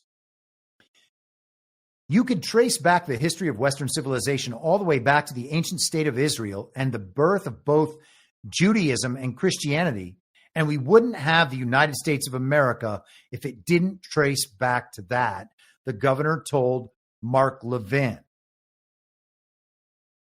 DeSantis' theory came after a 3-minute rumination on how Israel is, quote, the only country that we have shared values with in the Middle East and, quote, the only place in that region that we have common cause with. If you've been watching this show for even a couple of weeks and you saw all the videos that I played from Trump's trip to the Middle East, does it seem like Israel is the country with whom we share common cause, much less the only country? That's madness. But he goes on. Most of the other places in the Arab world, I think, are maybe moderately leaning west. A lot of them are because they recognize President Donald Trump's strength. Okay, so is he talking about only Iran, or is he just reversing that? But underneath all that, you know, most of the population in those countries, they want Sharia law. Is that even true? DeSantis goes on. I don't see them as being good faith actors. These being the negotiations with Iran and the countries working in those negotiations. I don't see them as being good faith actors in any way, shape, or form. And the reality is that they cannot be allowed to enrich uranium, period, end of story. They are a militant Islamic government. Their view of mutual destruction with nuclear weapons is actually something they think would be fine because they think they're all going to go to heaven in paradise if that happens. That is absolutely ridiculous. Okay. It's also absolutely contradictory to the policy of the Trump administration. Enriching uranium, having uranium and nuclear capabilities for nuclear power is basically off the table. It's happening, sort of thing. So Israel keeps saying they're going to bomb Iran's nuclear facilities. That's definitely not going to happen.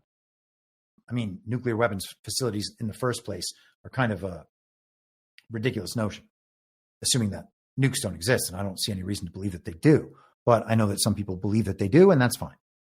Okay, so that's not going to happen. But Ron is speaking against the Trump administration's agenda on behalf of Israel and one of their leading neocons in America, Mark Levin.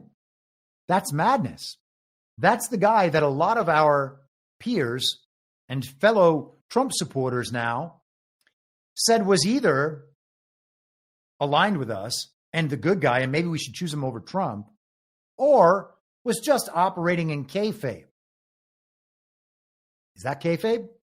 Doesn't seem to be. I mean, unless Mark Levin's in on the kayfabe, and unless the pro-Israel kayfabe operation to get us to ultimately not like Israel is pretty complex. And when we have to explain things to that level to avoid taking the obvious surface interpretation of what he's been doing, we're really stretching things. And we should do that, if at all, very rarely.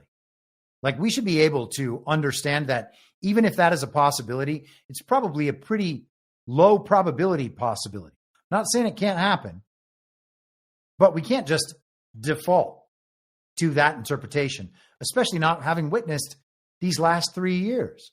And so all those people at the time who were saying, hey, man, why are you talking about this stuff? This is obviously kayfabe. Can't you see that? Ron DeSantis is a good guy. All these people who are saying good things about him are good guys. And besides, Trump failed us.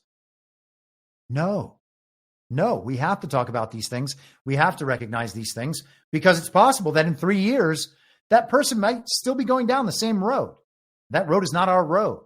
So while the interests are aligned, sometimes those ain't our people.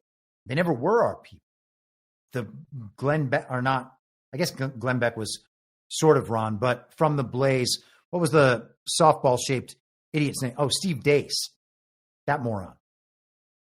Okay. Daily Weimar. All Ron guys. All of the Republican establishment. Fox News used to blast them up there every day. Town Hall, Kurt Schlichter and those guys.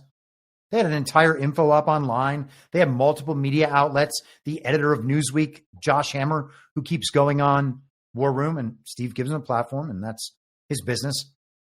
I hope that everybody's platformed enough so that we know who they actually are, but I don't expect that them being on Steve Bannon's show means that they are fully aligned and on board with the program. But here you have it, a perfect example of how the Republican Party has totally lost its way. And in that, you should see the necessity for the info ops to get rid of all of the supposed rising stars of that Republican establishment, who I would suggest to you, J.D. Vance is one. Okay, so let's go back to the Cummings article and the article itself this time. And I just want to read from the highlights here. Some of it might be repeated from some of those quotes. Well, let's start here. In number 10 meetings, and that's 10 Downing Street, where the Prime Minister lives, I think, but does business. In number 10 meetings with the Met on riots, those would be the police, I saw for myself, A, the weird psychological zone of how much order rests not on actual physical forces, but perceptions among a few elites about such forces that can very quickly change. And B, how scared the senior police are at the prospect of crucial psychological spells being broken. We can see on the streets that various forces have already realized the regime will not stop them. What if this spreads? Whitehall's pathology has pushed it to the brink of this psychological barrier, and many of them know it. Okay? All of that is absolutely flooring, but I would suggest particularly we can see on the streets that various forces have already realized the regime will not stop them. Now, you can be heartened in that on some level because we are attempting to stop the regime from doing what it is doing and has been doing. Okay? So if we are not being stopped in those efforts because the regime has chosen not to, or because they are unable to, and I would suggest in most cases it's probably the latter, then a lot more progress can be made. And then the question is, how much progress can be made, ideally, how much progress can be made without a certain degree of loss, potentially, without society collapsing, for instance, or people dying from some element of the progress we are making, is which pieces of that progress, ideally, are absolute necessities for which we would risk the project at large, right? And if we know that it can't be stopped, how would we proceed from that point? And a lot of people would be like, well, we should just grab our guns then and take everything over. Well, no, that's probably not the answer, particularly if we already understand through implication that the military is not trying to stop those elements on behalf of the regime. Okay. And he's using small r regime here, and he just means the people in control in Britain.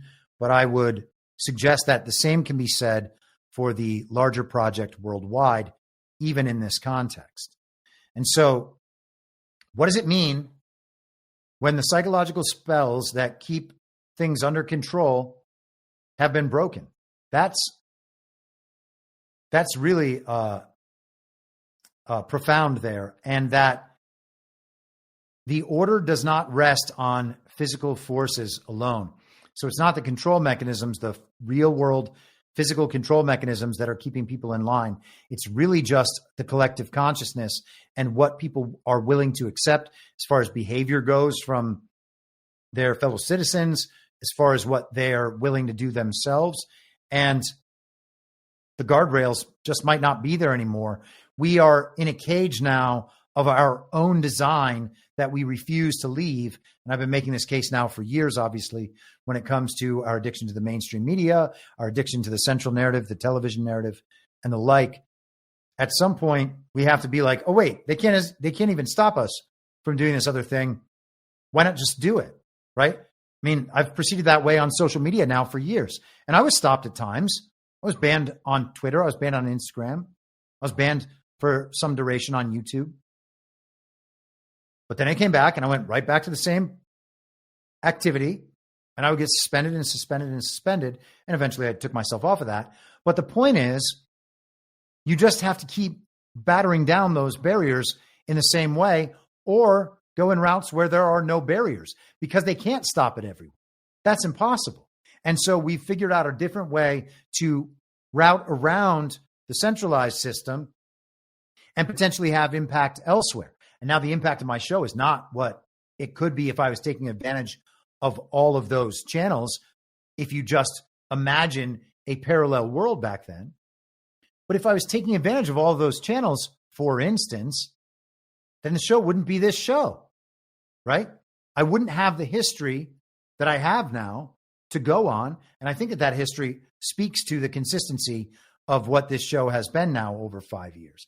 And again, I'm talking about myself, but I think that that same kind of model can be expressed elsewhere. Understanding that the guards are down. Do we try to take advantage of the system as much as we can within the system? Or do we begin building outside the system, working around the system, knowing that people are looking for another option and they can't stop it within the system, but that's where their control is. They definitely can't stop it outside the system. So that is where we should operate. Okay. That's the underlying philosophy there. And I think that that makes a lot of sense relative to what Cummings is talking about here. Now, as we go through the rest of this, again, keep that devolution framing in mind. I have talked with the good twin, evil twin thing over years now about the potential for there being a devolution-like scenario happening in Brazil. We saw many of the same things happen. We saw the stolen election by the Dominion machines. I called the result of the election while Bolsonaro was still winning. I was like, oh, this is going to be Dominion result, late ballots, 51-49 Lula. Go look at the results. And we have Brazilian Joe Biden down there. We had a Brazilian J6 down there, which is, of course, itself just the American Reichstag fire. So these things play out everywhere. The playbooks play out over and over again. And so it's also possible that we have the counter playbook playing out elsewhere. And we've talked about different options of where that might be happening. Certainly in Brazil.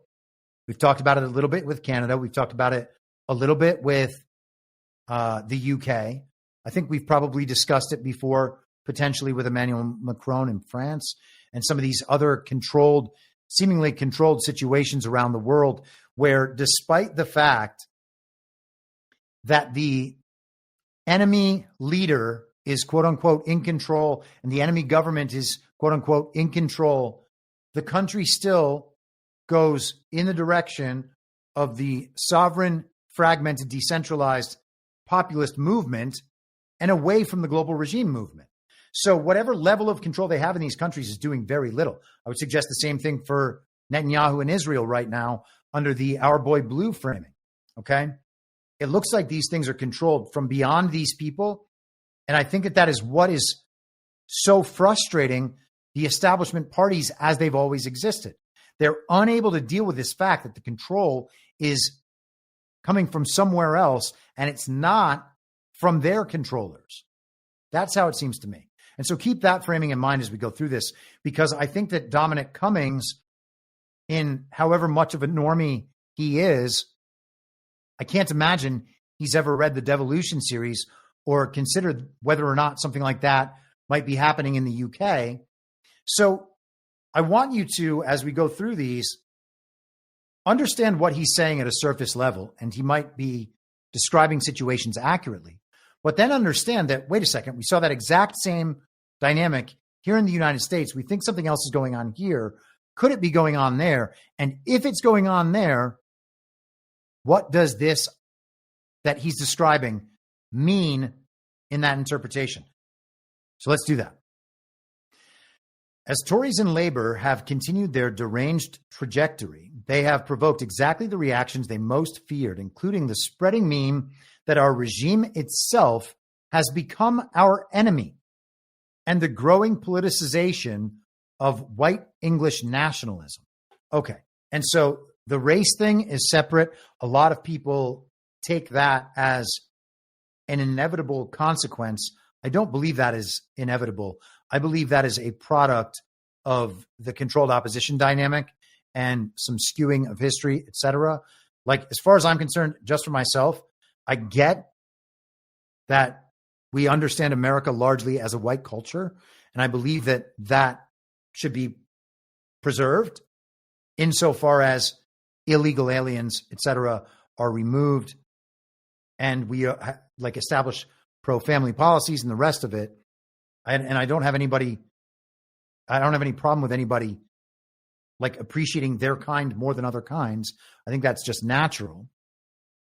But at the same time, I feel a stronger kinship and brotherhood with people around the world fighting the same battle we're fighting here than I do with people who are Taylor Swift fans and NBA fans who have no idea what's going on and vote for Joe Biden and vote for Kamala Harris and support the regime's project and are just being dog walked into a dystopia, dragging us along with them because they're unable to let go of their addictions. Okay. I feel more kinship with people, no matter what color they are or what background they have, who are fighting for the same principles that I would call Americanism around the world than I do from fellow Americans who are fighting against those principles. And so I try to keep the race aspect separate. It's not irrelevant, and I'm not saying we should gloss over it or pay attention to it or even have feelings about it. I'm just saying it has to be kept in some perspective. It is not the most important thing. When I said in 2020, skipping down a little bit to another quote that I highlighted. When I said in 2020 that among the general changes to the dysfunctional number 10 and CO system, the oversight of NSS, that's the Security Secretariat, must change so it became visible and legible again to the Prime Minister's office so we could participate in debates like, what are the actual priorities of the intelligence services vis Putin and Xi? Some senior officials tried to pretend that zero political scrutiny of NSS was somehow a constitutional principle.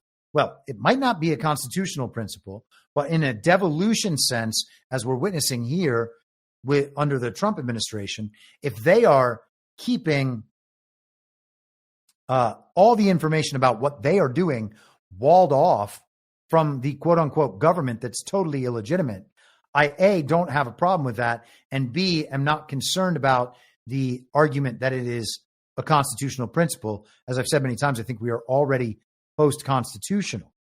Okay. But the idea that the government and the establishment around the government, regime media, the academy, corporations, etc., do not understand what this opaque body of individuals or organizations is doing relative to Putin and Xi is a very big deal, because we see how our government is attempting to guide us in relation to Putin and Xi. And I would suggest that anybody who listens to my show probably doesn't have any alignment with that perception on these other world leaders whatsoever. And I would suggest that you are probably right to hold that perspective.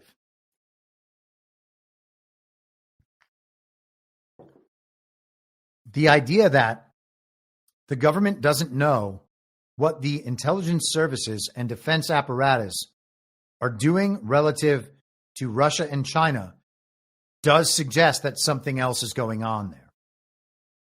Because the regime broadly and generally filters this messaging down so that the members of government are saying the right things. Now, I don't know if it goes that far in this situation. Maybe they just have no input, but that is still a startling sort of revelation.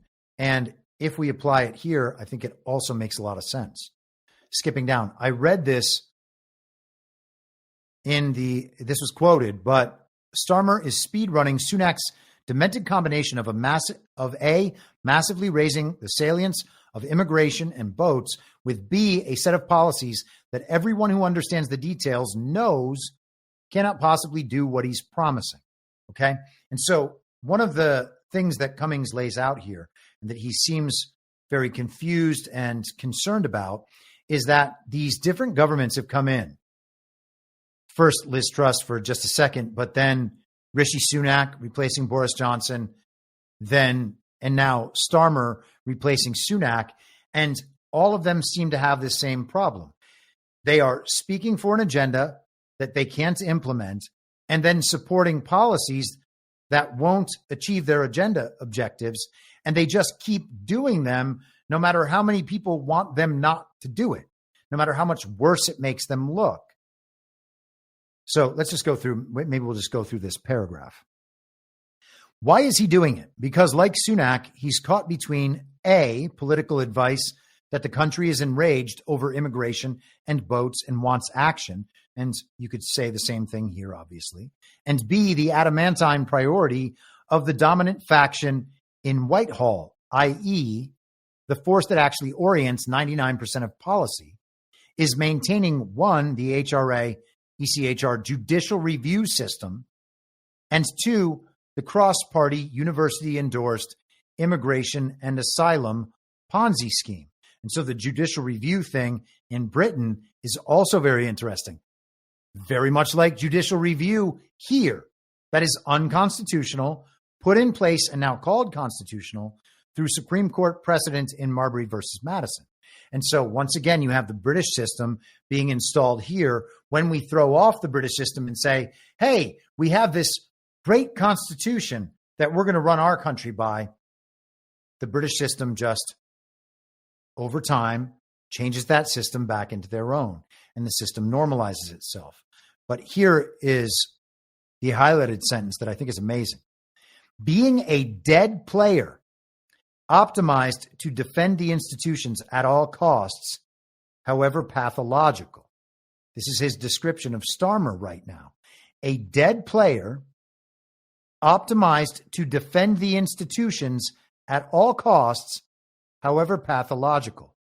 Think of that in a devolution sense and what we saw from Joe Biden. A dead player, optimized to defend the institutions at all costs, however pathological. That is what we were presented. And of course, the institutions are the institutions built by that deep state. Okay. Highlighted judicial review there. This is Ruda Cubana is an immigrant that he's discussing. And the old media did not explain after Ruda Cubana attacked the prison guards that Britain does not keep even convicted terrorist killers about to be released from jail who are believed to be plotting a new attack under surveillance, because legal advice is it is unlawful under the Human Rights Act. So a fortiori, Ruda Cubana can't be kept under proper surveillance. and there are many hundreds of similar or worse absurdities. Terrorists literally being hunted from cave to cave in Afghanistan by JSOC, again, as we said, using satellite phones to procure London barristers to argue cases against the Ministry of Defense for which they've been paid out millions of dollars. So they have set up laws that bar certain types of surveillance and then apply those laws to these illegal aliens who are known criminals and they're unwilling to surveil them. One might suspect at some point they have other goals for these people for them to carry out, and that these hardened criminals, these rapists, these murderers, these lunatics actually provide a benefit to someone. If you want to destabilize societies, if you want criminal gangs to flood drugs into a community and make people want to leave, to move out of that community so that the real estate values of everywhere are absolutely destroyed, everything can simply be then knocked down and rebuilt in another way. Well, this is the sort of way you would do it. You would put a drug cartel there, or you would put terrorists there. What are they doing in Gaza again? Construction project? All right, so they're talking about operationally stopping the boats, right? This is the goal here. And in parentheses, Cummings writes, in simple terms, if the prime minister tried to order the Navy to stop the boats in a serious way, the courts would state that the PM's orders are unlawful under the Human Rights Act. Therefore, the Navy cannot execute them, and the cabinet secretary would tell the prime minister that he cannot insist on his orders being obeyed, as in extremis, both the prime minister and officers could be arrested for contempt. The core operational and political problem of stop the boats could be solved by simple primary legislation explicitly whacking the HRA through the broader issue of the Strasbourg court and other international law angles, though the broader issue of the Strasbourg court and other international law angles requires deeper action. I won't go into the details of this here. And this is one of those moments where Cummings seems committed, overly committed to the government. That is not a solution. If the system as it's set up has outlawed things like that on behalf of global regime concerns, you don't fix that by changing the law. The law is, in our country at least, unconstitutional. And that's the problem we're dealing with now, is that courts will continually decide in unconstitutional fashion, often based on perceived potential harms or argued for on the basis of perceived potential harms that could arise as a result of the case being decided differently. So they have set up a system, they have set up a system of laws that makes it illegal to protect the country. And then they use the lawfare and the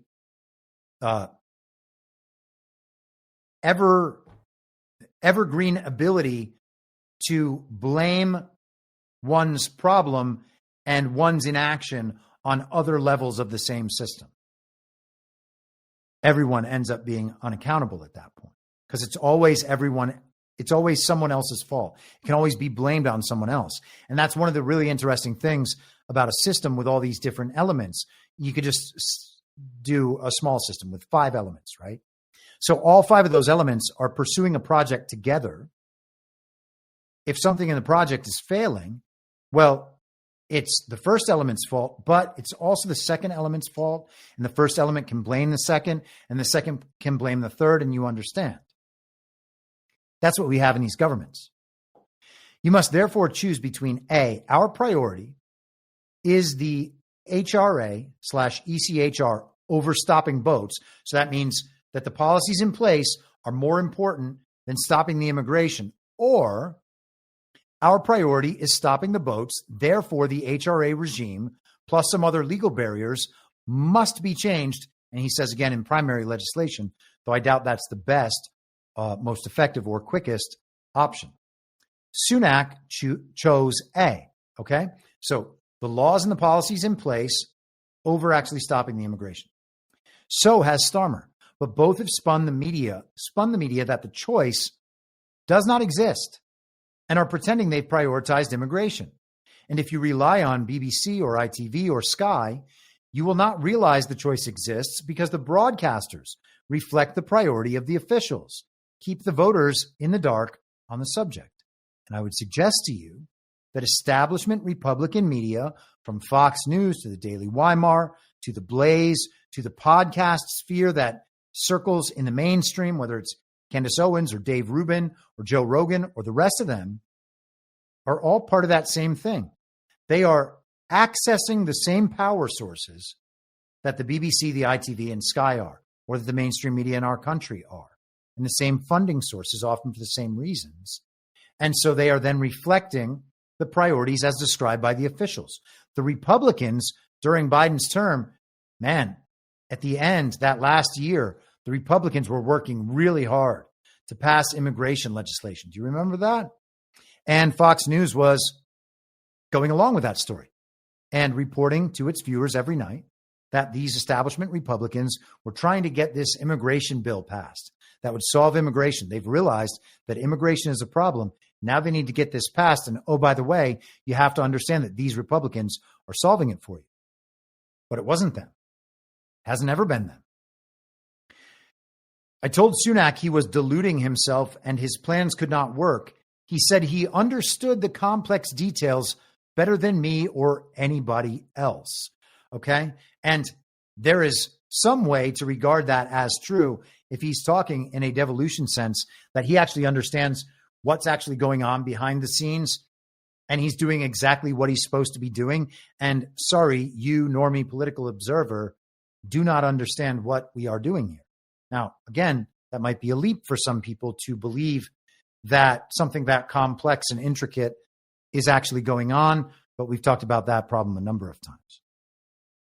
Skipping down, talking about Marshall McLuhan here, who is a media analyst from, I think, the 70s, I want to say, who talked a great deal about propaganda. But he says, McLuhan warned that the emergence of new media always generates dynamics that are effectively invisible to almost everybody but a few artists. So we've had new media emerge in this country, new forms of media, new ways to communicate, and all these new dynamics have been created as a result, and very few people are focused on them. I think that is entirely accurate. And one thing I hope this show does is focus on those new dynamics. And I think we've been pretty successful in doing that over the years, including, Badlands as well. But beyond that, where are the people understanding the new dynamics and what effect they have on the world and on our politics? Continuing, the old political media elites now publicly perform narrative whiplash via new electronic media, but are almost totally unaware of their performance. They memory hole everything, including their own performances. And I would say that's, once again, something that we can witness for ourselves here in America. They are performing narrative whiplash as a result of how they're using electronic media. It is totally backfiring on them, and they are totally unaware of their performance because, again, they have their little bubble that they operate inside of and don't get feedback from outside the bubble or don't care about that feedback. They just dismiss it. Cummings says the vote leave strategy for turning the Tories into an essentially new party with a new electoral coalition was much, much more logical and easier to maintain, given the big historical forces in play, than it is for Labor to cope with the same cultural and electoral dynamics, such as educational polarization and the rapidly changing media. Think about the Vote Leave coalition, the Brexit coalition, as being akin to the MAGA coalition. And I understand that, or I imagine that all of you will understand that immediately because I'm not the one making this parallel. This has been a clear parallel now for almost a decade. So the strategy then, if in the parallel, the MAGA strategy for turning the Republicans into an essentially new party with a new electoral coalition was much, much more logical and easier to maintain given the big historical forces in play than it is for the Democrats to cope with the same cultural and electoral dynamics. And it goes on, right? A perfect parallel that makes complete and total sense in the exact same way when you relate it to the situation in America. And we can see that that is exactly the policy and the strategy that Donald Trump has pursued in that situation. Taking over the Republican Party, essentially co-opting it to our own needs. And we can see that that's been largely successful. The Republican Party now, in its essence, is just the MAGA party going on into the future. I can't imagine there's anything of the Republican establishment left by the end. And that's the point. And understanding that's the point, again, circle back and reconsider the idea that Trump might be simply, and that the media operation at large might simply be tasked with eliminating all the rising stars of the Republican establishment. Because if one of those rising stars becomes the new charismatic leader that everyone gravitates toward, and that person could easily turn the Republican Party away from MAGA and back to the establishment. That's what they've been trying to do the entire time.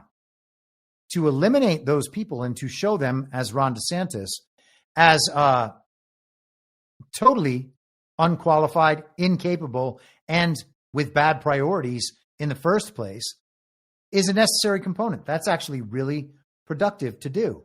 And I think that that's right in line with this strategy that you can see is being carried out across the pond, as they say. Keeping them happy. This is, let me just do this paragraph so that we have the context here. Starmer has a truly nightmare situation because the issue of what to do about immigration is no longer susceptible to post-1991 SW1 politics as usual. Rich, graduate London, crucial for what labor has become, and I think that these are the college-educated elites is what he's referring to, has radicalized itself, like the Democrats, such that it is, on principle, hostile to border control and treats arguments made by Bill Clinton and even Obama as racism. But keeping them happy enrages most of the country outside London, and Starmer has done a Sunak and enraged everybody. So he's simultaneously unable to please the elites in London and unable to please the enraged people outside of London. And if you were trying to expose the system fully, making sure that everybody is unhappy with how things are going is probably a pretty good strategy. I would suggest to you that this is playing out on a probably 2-year delayed timeline from it playing out here. Same thing I suggested about Brazil a couple of years back when Lula was installed. And that's because the situation on the ground is different. The media situation, the collective consciousness is different. It's entirely possible. I suspect it's true in Europe. I don't know as much about Brazil, but that people are significantly behind in their understanding. And I have people from European countries, including the UK, popping into my Telegram chat all the time and telling me about how different it is in their countries than it is here. Now, they're not people I personally know as my friends, but I believe they're telling me the truth. I could be wrong about that, I suppose. Britain could be the most based place ever, but I really strongly doubt that's true. And so we see a 2-year delay in this timeline that otherwise would make total sense. The fake and illegitimate Biden administration was unable to please his own elites satisfactorily, unable to please his base, and made all of us on the other side, quote unquote, hate him. Well done, our boy Blue. Skipping down. Then they cheered Boris, Truss, Sunak as they machine gunned the entire coalition with the biggest wave of uncontrolled immigration ever, tax rises, vandalism on a vast scale, and then declared, see, the 2019 coalition could never have lasted. Why? Because the last thing any part of SW1 outside of some of the deep state The last thing they wanted to see was the Tories transformed into a different party that was super tough on crime and immigration, super focused on productivity and science, technology startups, investment, super disruptive of Whitehall's core institutions, and supported by a national coalition uniting parts of the working classes and middle classes. Super popular outside SW1, but a nightmare for SW1. And I would suggest right there that Dominic Cummings is describing something very akin to the Elon Musk Doge effort, to the info op led by the television characters on the fantasy team. All of that effort that might be aligned with Trump, but might eventually be divergent, sounds exactly like what Cummings is describing here. Tough on crime and immigration, super tough, Singapore style tough, super focused on productivity and science, technology, startups, investment, right? Super disruptive of core institutions. All of those things are among Peter Thiel's priorities, and they are maybe also among MAGA's priorities, but do not constitute the full list of MAGA priorities and could potentially be counterproductive, misaligned, or incompatible or antithetical to MAGA's priorities. I love how he said both parties cheered by the NPCs have doubled down on a trajectory. That's exactly true here as well. While the new government imploded, the Tory party could not benefit. It is disintegrated in all areas. Its membership is either defected to reform or retreated in disgust from politics. Its donors have gone on strike. Its local networks have collapsed. It cannot generate good ideas. It cannot campaign and communicate. Its communication is so self-sabotaging, they disintegrate faster when they try harder. And networks on which it depended for people and ideas have either themselves died or defected. And so, again, exactly like the Republican Party here. And in particular, I want to focus on the idea that their communication is so self-sabotaging that they disintegrate when they try harder. This is a concept we have talked about many, many times, and a concept I've been writing about a bit lately in the context of like a publicist for a celebrity or business, for instance. And I have some familiarity with that world. I knew many publicists, and then my social media management company dealt with publicity concerns in a PR fashion. So I get it.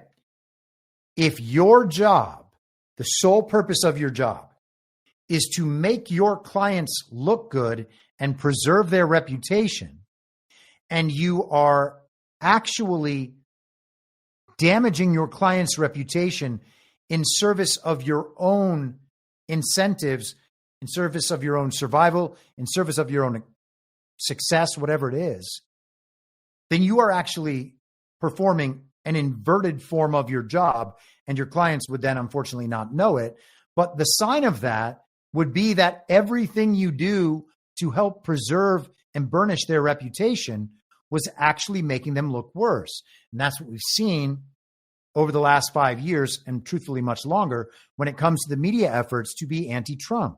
At this point, all their efforts to be anti-Trump actually end up just backfiring and hurting them. And we see that dynamic playing out across the board. At some point, you have to wonder if that is even possibly, I'm not even talking about whether it is definitely a naturally occurring phenomenon. Is it even possibly a naturally occurring phenomenon? Or does such incompetence and so much backfiring necessitate something that is more highly organized? And I'll leave that to your own discernment to decide. Just a couple quick notes here, and then we're finished with the Cummings piece. And I guess this is much longer than I thought it would be, but I hope that you find it worth it. How do parts of Whitehall prepare? These are the issues that are still remaining, okay? These are the questions that remain, like what is to come. And so I just want to highlight these few. How do parts of Whitehall prepare to sabotage Nigel Farage, copying their friends in Europe who routinely sabotage political threats to the old system. Okay. So the establishment is going to try to threaten the anti-establishment guy. Now, some people don't believe that Nigel Farage is truly as anti-establishment as he seems. I am inclined to give him the benefit of the doubt because Steve Bannon seems to like him an awful lot. And I respect Bannon. Farage was key in Brexit and could just be the key player of this movement and seems to be. And reform continues to gather steam. So in opposition to that, we have the establishment parties, the uniparty in Britain, we can call it, doing what their European friends do, which is sabotage political threats to the old system. So in all of these other countries that he's referring to, their friends in Europe, we have the same thing happening. That's happening there, that's happening here. How is it happening everywhere at once? Is there some organization, some coordination behind it? I would suggest there is. And if we understand that it's happening everywhere in coordinated fashion, then to, again, deny in any respect the good twin, evil twin paradigm, as opposed to the standard paradigm that's delivered to us by the television, well, that would be absolutely crazy. Again, we can see the same thing happening, playing out in another country. And in that country, the person who's telling us about it is saying that they're all copying things that are happening in other countries. Ways to eliminate their competition, which are, always essentially color revolutions. Another question. How do other parts of Whitehall, particularly in security and intelligence, respond to the disintegration? That's going to be very important. We're going to see how that evolves here. We haven't reached that point yet, so I can't say I know how that's going to work.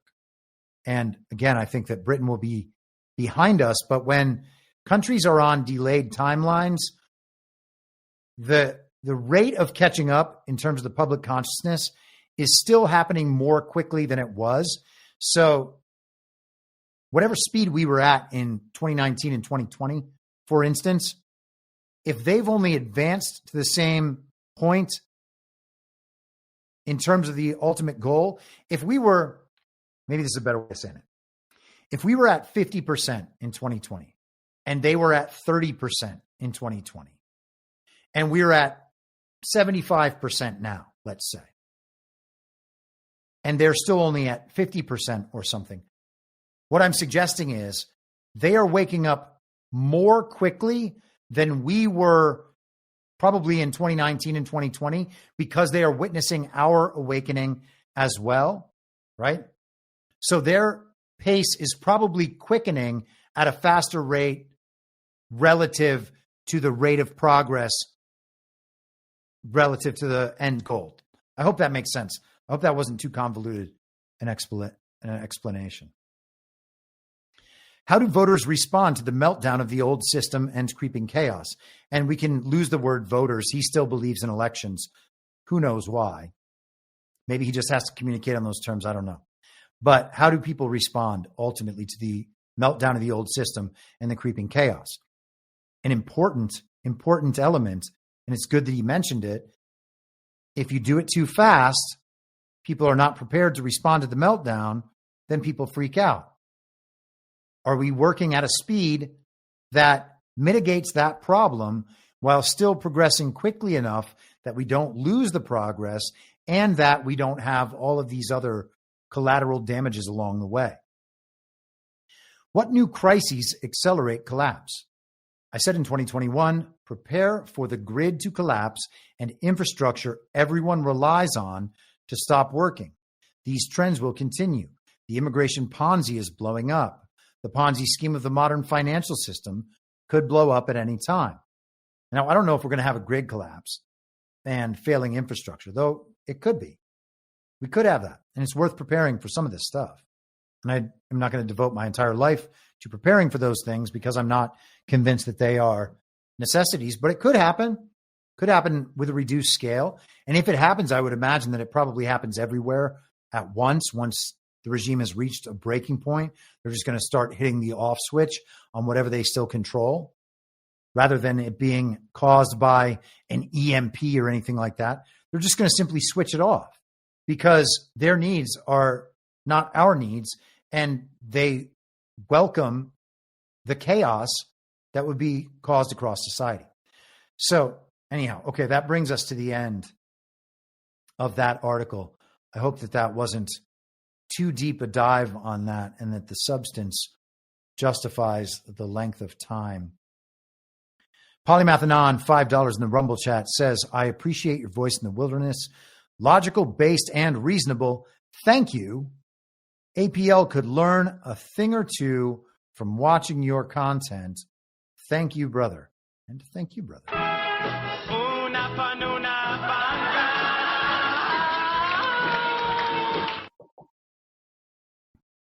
It always hits exactly the right notes. And by that, I mean those really, really high notes there at the end. On the YouTube, I said it like a Brit, YouTube. On the YouTube chat, A.M. Atkinson said, please hit the like button. And yeah, go ahead and do that, even if you're on Rumble or somewhere else, because maybe one day that will help. And I'm into it. Substack seems to be chilling. So let us get back to business here. Actually, first, let me take a break and do one of these Rumble ads. I try to do these as minimally as possible, but when they're here, it makes sense to support them as they support my show and shows like mine.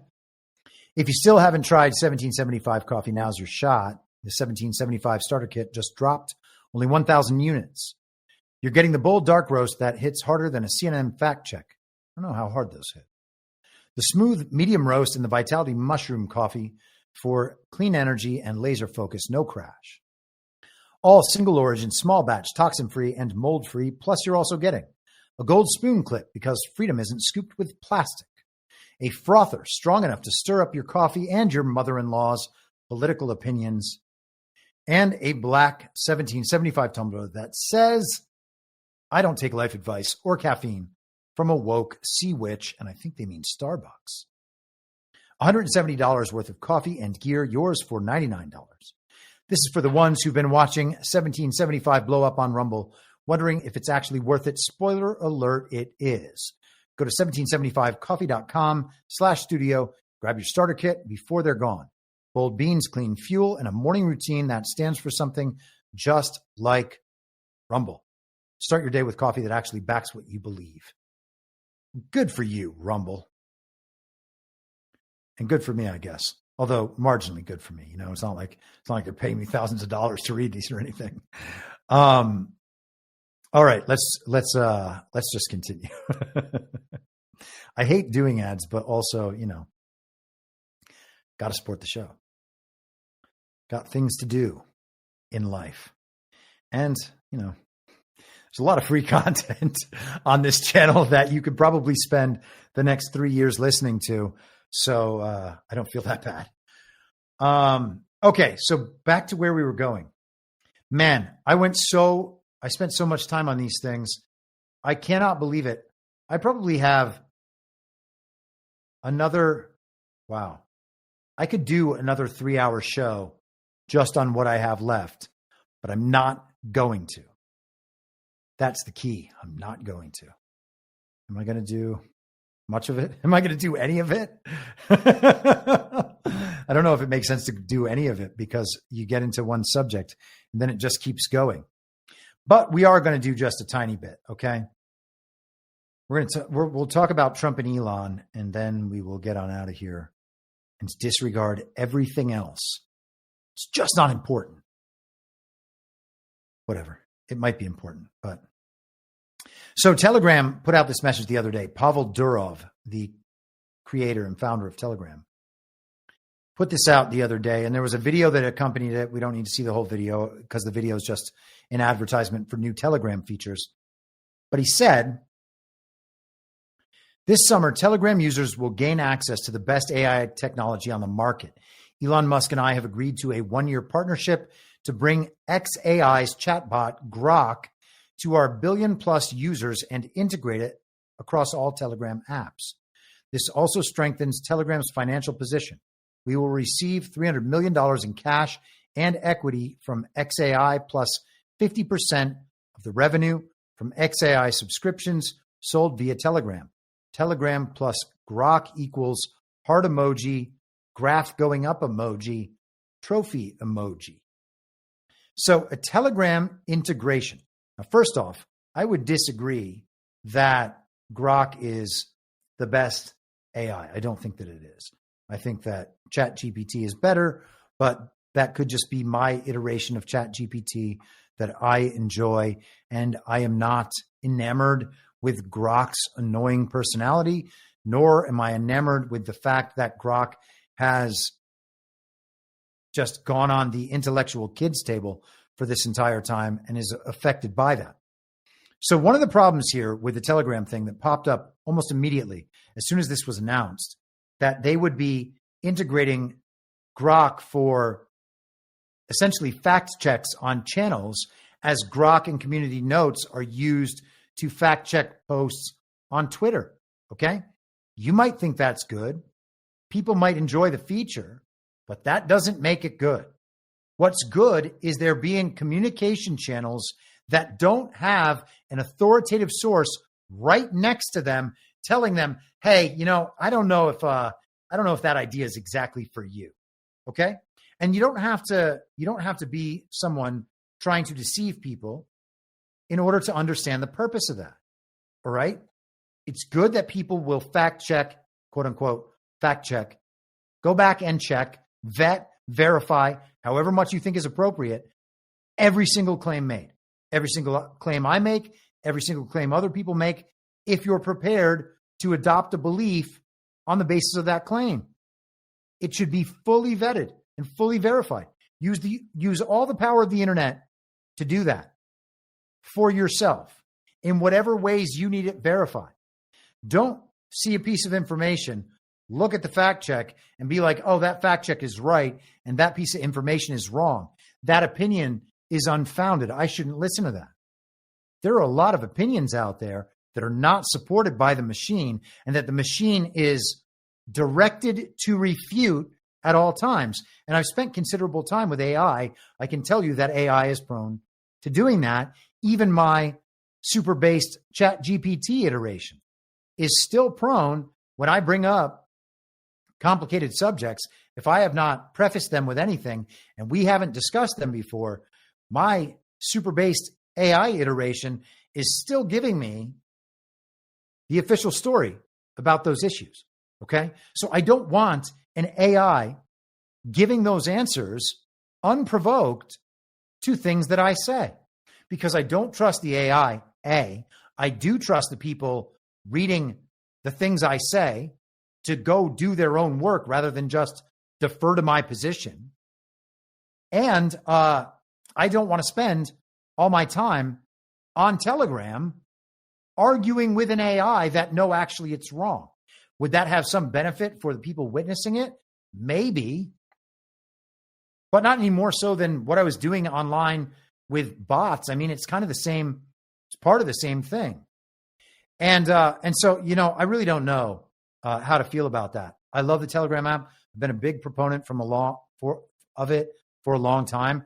I am not a fan of the Twitter app. It's good for some things. It's not a free speech app, though people believe it is. That in itself is dangerous. The fact that it's not a free speech app means that the full conversation can't be had there or can't be seen there. Freedom of speech, not freedom of reach. We know about all that. So we've already got the intellectual kids table problem. The AI is succumbing to the same intellectual kids table problem. So I don't think that this is necessarily a good thing. It's okay that there are some platforms that don't have automated fact checks responding to them. The idea that it's somehow substantively different from the regime's fact checks being run on Facebook by media organizations 6 years ago, I don't really buy that. That's not enough for me. So that part was immediately disappointing when I saw that. And I guess, I'm open to the possibility. I don't think that Pavel Durov and I don't think that Elon Musk are necessarily evil or anything. But by the same token, I can't just turn over my ability to decide these things for myself or operate the way I want to operate over to the machine. And I'm not just going to go with the crowd and think that everything that benefits Twitter or Elon Musk is good. It's so weird that people are so caught up in that at this point. So Durov posts this on Twitter, and Elon responds thusly. No deal has been signed. Okay. So Pavel Durov, a tech billionaire, I think he's a billionaire, who started VK, which is Russia's Facebook, and Telegram, which is Russia's WhatsApp. Meta owns Facebook and WhatsApp. Durov is the Russian Zuckerberg, having VK and Telegram. Okay. Maybe they have an Instagram parallel there. I don't know. They're setting up a parallel information infrastructure in Russia as they are in China, as they are here. There is a parallel to Starlink in Russia as there is in China. And when you understand that, you should understand these things as military projects primarily, rather than stuff Elon Musk and our tech entrepreneurs thought up themselves, because they're not things that Elon Musk and our tech entrepreneurs have thought up themselves. They are inextricably linked to intelligence and defense apparatus in this country. So,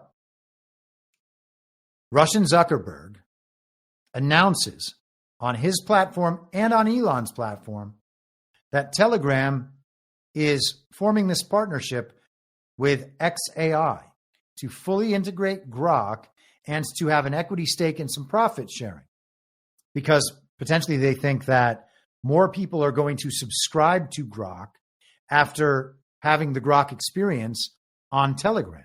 Because if you're on Telegram and have never used an AI, and you're going to continue being on Telegram once the AI is fully integrated, well, then you can't say that you've never used AI anymore. You're using AI in the process. And which AI are you using and becoming familiar with? Well, it's Grok. That would make people sign up for Grok if they then chose to sign up for an AI. So you can see how that would work. It's a very good marketing tactic, but Elon Musk says that no deals have been signed. In response, Durov then says on X, formerly Twitter, true, agreed in principle, but formalities are pending. Well, dude, then it's very, very strange that you announced on these public platforms that that thing was happening. Could Elon just be creating a smoke screen that Durov is going along with? Perhaps. It could be that. I mean, we get false starts on these issues all the time.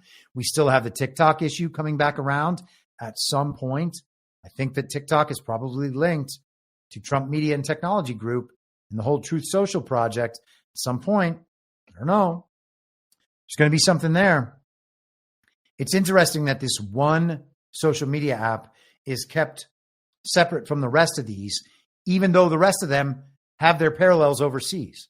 All right. You could suggest that Snapchat is a TikTok parallel, or was at some point. And of course, there are numerous Twitter parallels. The technology is the same in different places, or at least it started at the same point and may have diverged it at some point. DeepSeek is probably going to end up eating ChatGPT's lunch, although they might be the same thing. And the advancement of AI might be dependent on DeepSeek. It's possible that they're all part of the same thing under different brandings with different changes made to customize them for certain demographics. I don't know. But it's important stuff to keep track of, and we'll see how this develops. I've generally thought of Elon and Durov both as good guys, but, I don't give anybody at this point the benefit of the doubt. So the other big Elon Musk news this week was that he has not decided, that would be already me saying it wrong, but that he is leaving Doge. This was already planned. It's been communicated to us clearly for months that Elon Musk would be ending at the duration of his time serving as a special government employee. And over the course of that time, we've seen numerous news articles from mainstream outlets saying that Elon Musk is going to leave because there's some breakup between him and Trump. That's not true in any way. So he says, as my scheduled time as a special government employee comes to an end, I would like to thank President real Donald Trump for the opportunity to reduce wasteful spending. The Doge mission will only strengthen over time as it becomes a way of life throughout the government. Then there were some comments about just what the Doge cuts actually meant. Some people thought that, or Elon Musk actually said that the big beautiful bill wasn't going to bring in the totality of the Doge cuts and was problematic because of that. And there's been some back and forth between Stephen Miller and some others about all of that. Actually, let's just bring this up right now. I don't want to miss this. So I had it scheduled to fit into a different part of the conversation, but we're going to skip that part of the conversation. So he said to CBS, I think a bill can be big or it can be beautiful, but I don't know if it can be both. I was disappointed to see the massive spending bill, frankly, which increases the budget deficit, not just decreases it, and undermines the work that the Doge team is doing. And then this is, hold for processing. Here is Stephen Miller on that and on the Doge cuts. He says, I've seen a few claims making the rounds in the big, beautiful bill that require correction. The first is that it doesn't codify the Doge cuts. A reconciliation bill, which is a budget bill that passes with 50 votes, is limited by Senate rules to mandatory spending only. For instance, Medicaid and food stamps.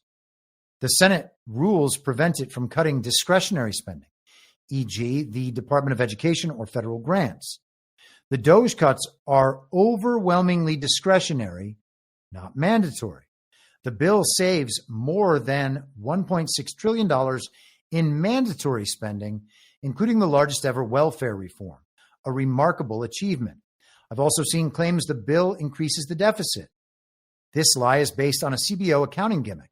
Income tax rates for the 2017 tax cut are set to expire in September. They were always planned to be permanent.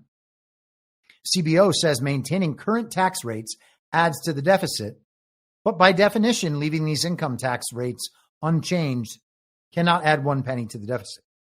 The bill's spending cuts reduce the deficit against the current law baseline, which is the only correct baseline to use. Okay?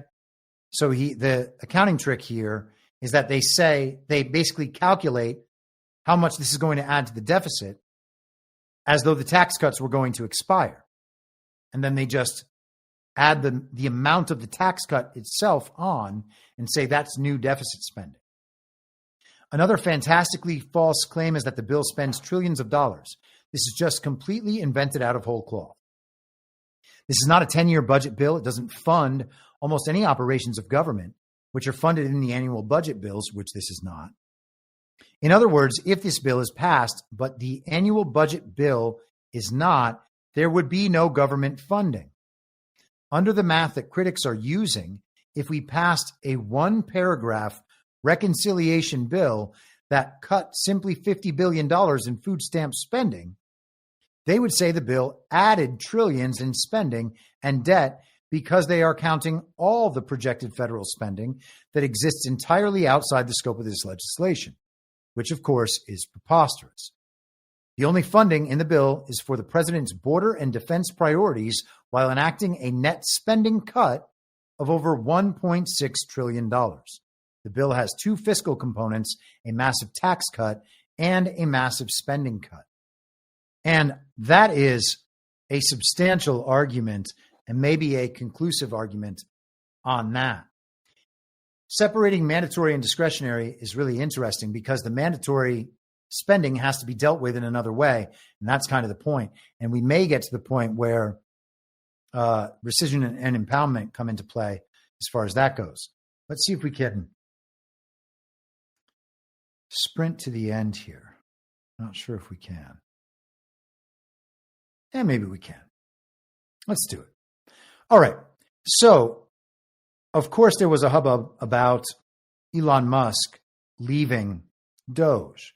They want to paint it as Doge succeeded or Doge failed or whatever. We're going to skip Rand Paul. Rand Paul can be skipped these days. Here is Donald Trump from yesterday on Truth Social. I am having a press conference tomorrow at 1:30 p.m. Eastern with Elon Musk at the Oval Office. This will be his last day, but not really, because he will always be with us, helping all the way. Elon is terrific. See you tomorrow at the White House. And as is customary, the press conference began about a half an hour late. And I watched the entire thing, which was quite entertaining because Trump and Elon are generally entertaining together, but we're not supposed to only be entertained. This was one of the most entertaining moments as far as I'm concerned. And this should be made into many, many memes. Elon Musk and Donald Trump staring up at the ceiling, looking at how Trump has altered the presidential seal in the inside of the Oval Office, on the ceiling of the Oval Office, I should say. And here is some video from that from Scavino that he put out. He filmed on his phone within the Oval Office. I'm going to skip forward here a bit. We'll get the rest of Elon's statement in a second. But so around the room and then up to the ceiling, this is what the ceiling of the Oval Office looks like. Essentially, it's a landmark, a great landmark, and that's 24 karat gold, and everybody loved it, and now they all see it when they come in. That's quite cool. I would suggest we should measure that Oval Office ceiling against potential other Oval Office ceilings we might see in the future. Do they have that up there, or is nothing focused on the ceiling because the cameras never go up there? Very interesting piece of film. And Trump and Elon both spent some time looking at it. I know, conspiracy theory, speculation. We're just having a little fun with this. We'll see how things go in the future. Let's get to a beautiful media trick played by Trump in this Oval Office address. Trump, let's turn that down. That's a bad sound. He's done a fantastic job. We're going to skip forward a little bit because Trump brings out, he has one of his comms women bring out a laptop. From, Joe Kiernan and Rick Santelli. This just came out, and we'll just play that for a second. Personal income is up 0.8%. That is almost triple the expectations. The income numbers, really, for the first 4 months of the year, they're stellar. They're really stellar. I mean, I could go back and look at the first 4 months of many different years. Really very strong numbers, and you're right. This administration is criticized for just about everything under the sun. I've never, ever in my lifetime had glimpses into the politics of an administration in the form of transparency like this one. Why don't we be, give credit where credit is due? Income really shooting up. Rick, I also thought everybody was going to get one last order of imports that were going to be tariffed, and they were loading up on things. How the hell they already fix the trade, or not fix it, but to cut it in half? That's crazy. So there wasn't a lot of front loading of things that they needed before the tariffs hit? Yeah, I'll tell you what, it really does call into question some of the conventional wisdoms. And, it's going to be interesting to see what happens next month when we get this number, or we see some of the other numbers like current accounts, see how they fared. Because I don't know, I've been watching these numbers a long time. I don't think I've ever seen the trade deficit cut in half in 1 month. So Trump, like he did a week ago when he showed the video of, I guess the guy's name is Malema or something, in South Africa chanting "Kill the Boer" and all the people cheering along with him. He showed that right in front of the South African president, Cyril Ramaphosa. And right here, he has one of the most attention-grabbing people in the world right next to him. The two of them together, probably the two most attention-grabbing people in the world, in one little room. And before he even gets into the subject matter of the day, he has one of his assistants bring out a laptop so that he can show this news segment about how well the economy and people's incomes and the trade deficit, how well all that is doing in the first 4 months of his administration. And the thing is, he has a totally captive media audience. The Trump rapid response people, this might be GOP rapid response, put this together. And so this is a collage of the press conference being carried on 16 different networks, including, what do we have here? Let me look at, I'm going to get myself a bigger version of this. Okay, so we have CNBC, Newsmax, CNN, Fox News, Fox Business, CBS, News Nation. I don't know if MSNBC is carrying it. C-SPAN. That's a lot. ABC's down there. So I don't know if CBS, the company he's suing, is in there. But they played the Trump-Elon press conference on all of these various news networks. And Trump, knowing that, decided to kick it off with a Rick Santelli clip talking about how well the economy is doing. So everybody watching the speech on all those networks is getting force-fed that thing that they wouldn't otherwise watch. They were ready to hate watch Trump and Elon, and instead they're just seeing Rick Santelli on CNBC tell them how well everything is going. That's not what they signed up for. So as for Trump and Elon, Trump presented Elon with a key to the White House. And this clip is like 3+ minutes long. So this is Trump talking about Elon, the key, and then Elon responding. It's coming long into the future. Even a year and 2 years later, you're going to see a lot of the results, and those hundreds of billions of dollars are going to be adding up, and they're going to continue to add. It'll be interesting, really interesting to see what the final number is going to be. But again, Elon gave an incredible service. Nobody like him, and he had to go through the slings and the arrows, which is a shame because he's an incredible patriot. The good news is that 90% of the country knows that, and they appreciate it, and they really appreciate what he did. And I gave him a little special something we have here. Thank you. A very special that I give to very special people. I have given it to some, but it goes to very special people, and I thought I'd give it to Elon as a presentation from our country. Thank you. Thank you, Elon. Thank you. Take care of yourself. Thank you. You see the lock. The lock on this is amazing. Large lock.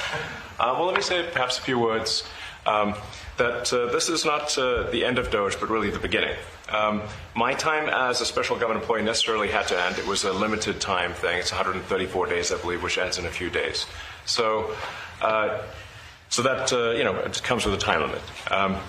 But the Doge team will only grow stronger over time. The Doge influence will only grow stronger. I'd liken it to sort of Buddhism. It's like a way of life. So it is permeating throughout the government, and I'm confident that over time we will see $1 trillion of savings and a reduction in $1 trillion of waste and fraud reduction. The calculations of the Doge team thus far, in terms of an FY25 to FY26 delta, are over 160 billion, and that's climbing. We expect that number will probably go over 200 billion soon. So I think the Doge team is doing an incredible job. They're going to continue doing an incredible job, and I'll continue to be visiting here and be a friend and advisor to the president. And I look forward to times being back in this amazing room. By the way, isn't this incredible?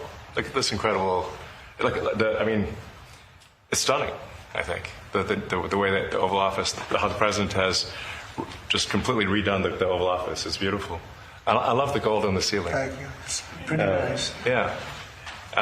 That's been there a long time. That was plaster. Nobody ever really saw it. They didn't know the eagle was up there, and we highlighted. Essentially it's a landmark, a great landmark, and that's 24 karat gold, and everybody loved it. And now they all see it when they come in. So it's been good. The Oval Office. Nobody ever saw it before, I guess. Maybe none of those reporters were ever in the real Oval Office. Oh, gosh, man. Everything is so weird. I wish it wasn't weird. I wish I could agree with all the people that are like, that guy's crazy. Things were easier then. But, yeah, we live in a crazy, crazy world where reality is becoming much blurrier than it was before, and at the same time becoming much clearer in a certain sense. I think I have one clip left here or two, and then we'll get out of here. Ah, yes. Okay. So just quickly to the autopen. This week, Donald Trump said on Truth Social, other than the rigged presidential election of 2020, the biggest scandal in American history is the autopen. Whoever used it was usurping the power of the presidency, and it should be very easy to find out who that person or persons is. They did things that a Joe Biden of sound mind would have never done, like open borders, transgender for everyone, men and women's sports, and far more. Fear not, however, we will bring America back bigger, better, and stronger than ever before. So the autopen does not sound like it's going away at all. That was on the 27th, which I guess would have been Tuesday evening. This is from Fox News on Wednesday morning. Watchdog finds no evidence Biden knew of crucial climate EOs, demands answers on who signed autopen. The pro-energy group is renewing its call for an investigation into over half a dozen Biden administration executive actions related to climate that it believes should be deemed null and void due to them being signed by an autopen without any public comment from former President Joe Biden confirming his knowledge of them. Power the Future, a nonprofit organization that advocates for American energy jobs, reviewed 8 Biden executive orders that it says were significant shifts in domestic energy policy and said it found no evidence of the president speaking about any of them publicly, raising concerns that the orders were signed by autopen and that he was not aware of them. These are not obscure bureaucratic memos. These were foundational shifts in American energy policy. Yet not once did Joe Biden speak about them publicly. The executive orders reviewed include an Arctic drilling ban, a 2021 executive order committing the federal government to net zero emissions by 2050, an executive order mandating clean energy AI centers, and an offshore drilling ban executive order shortly before leaving office in 2025. So all very interesting subjects. Who was in control of the autopen? The answer becomes a little different in the devolution sense, or maybe it was just the deep state, the administrative state, realizing that they had no control over this president and that the president was utterly meaningless. His office was void with him in it. And they just figured they could use Joe Biden's signature and pass their entire agenda through the Congress and the Senate, and use the autopen to sign Joe Biden's signature, making all of those new policies laws. Well, you wanted to know, everybody wanted to know, oh, it couldn't be this big a system. It's totally illegitimate. It can't be totally fake. Can't tell you how many times I heard that. I imagine thousands and thousands of people do not listen to my show specifically because they were turned on to my show by someone And then I said things like that, and they were like, I can't listen to this guy. Here we are. I think it was probably better to honestly and rationally analyze these things and tell the truth about what I saw over these many years, because here we are at the end of that road, coming close to the end of that road, I think. We're going to see the results pay off pretty soon. And how many people will there be in the world who have not ever thought about what it means that Joe Biden was not actually president?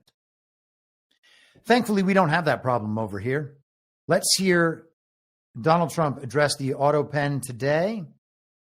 Then we will make our way out of here.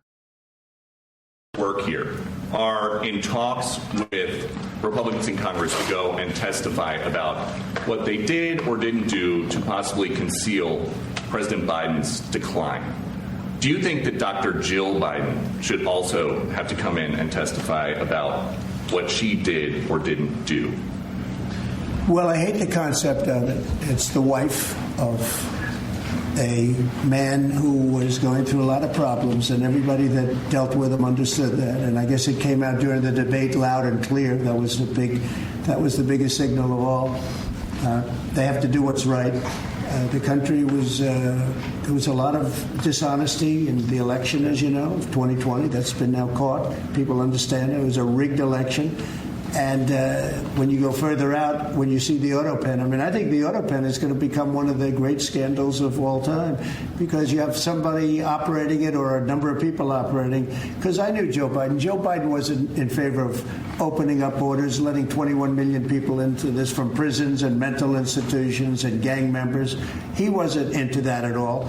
And, you know, who signed these orders, proclamations, and all of the different things that he signed that set our country so far back, that was so bad for our country? With the autopen, how would it work? Like, we're in the Oval Office right now. If there was a group of rogue staffers that worked for you who wanted to advance a bill or an executive order without your knowledge, how could they do it? How do they go Well, it's very hard, because I'd read your newspapers or your media the next day, and I'd say, well, I didn't approve that, and I would find it. I mean, they wouldn't get away with it for long, because I'd say, I never signed that. Who the hell signed that? Autopens, to me, are used to sign letters to people, because we get, I think they said 20,000 letters a week, and you like to be able, when somebody takes the time to write a letter, it's nice to sort of write back. And autopens are meant for that. Autopens are not meant to sign major proclamations or tax cuts or borders, anything having to do with the border, which is so important. And if it happened on my watch, I would be able to see it, because the next day or sooner I'd be reading about something that I knew nothing about, and who the hell signed this. So I almost never use the autopen. In fact, yesterday I was signing about 81, I think it was 81 proclamations and statements to people that I think should be signed by us. I think when you write letters to foreign dignitaries or presidents or prime ministers, you should be signing those letters, not done with autopens. I understand he signed almost everything with an autopen. It's a very dangerous thing. It really means you're not president. Whoever operated the autopen, and we think we know who that is, and it was actually more than one person, but that's not what the presidency is all about. If you don't think there's a possibility that Donald Trump just let Joe Biden pretend to be president for 4 years while the deep state and the administrative state ran whatever parts of government that they had power over, I don't know what to tell you at this point. He just said Joe Biden wasn't president. He also talked at length, because Peter Doocy framed an interesting question. How is it possible for all of these things to be passed and put into law without the president knowing? How could this sort of thing happen? Well, there's not too many answers to that question. But one of the answers is that president is kept totally and completely out of the loop on any of that stuff and has no access to that stuff. He's just not there. And then when they do it, he's told not to say anything. And when was the media ever coming to Joe Biden for anything? So there are a lot of possibilities. Obviously, I'm suggesting that this is one of them. I can't tell you that I know for certain that's what it is, but there's a lot in that clip to pay attention to. And I think John and I will probably discuss it tomorrow night on Devolution Power Hour. So I'm not going to go more deeply into it here. I'm going to hit one more Rumble ad before we get out of here. And then I will tell you to have a great weekend. This sponsorship is from Rumble, one that is incredibly important to the survival of the company. When Rumble first started in 2013, they built a platform for the small creator. They didn't censor or have biases. They were fair and treated all creators equally. No one thought platforms would censor political conversation or censor opinions on COVID, but they did. Facebook admitted they fell to pressure from the Biden and Harris administration. Rumble did not. They held the line. They were attacked daily for giving us a voice to talk to you. They were attacked in corporate media. They were attacked in governments like France. They were attacked from brand advertisers who refused to work with them. Corporate America is fighting to remove speech. Rumble is fighting to keep it. Rumble won't survive with brand advertisers. They don't get much of it. Watching our show on Rumble is the most they can ask from you. But if you really believe in this fight and you have the means, one major way you can help Rumble survive is by joining Rumble Premium. Join the community that believes in the First Amendment and believes in our human rights to free speech. Rumble is offering $10 off with the promo code STUDIO. When you purchase an annual subscription, go to rumble.com/premium and use promo code STUDIO. Like I said, if you have the means and believe in the cause, now is the time to join Rumble Premium. If you don't have the means, we are just happy if you watch us on Rumble. Okay.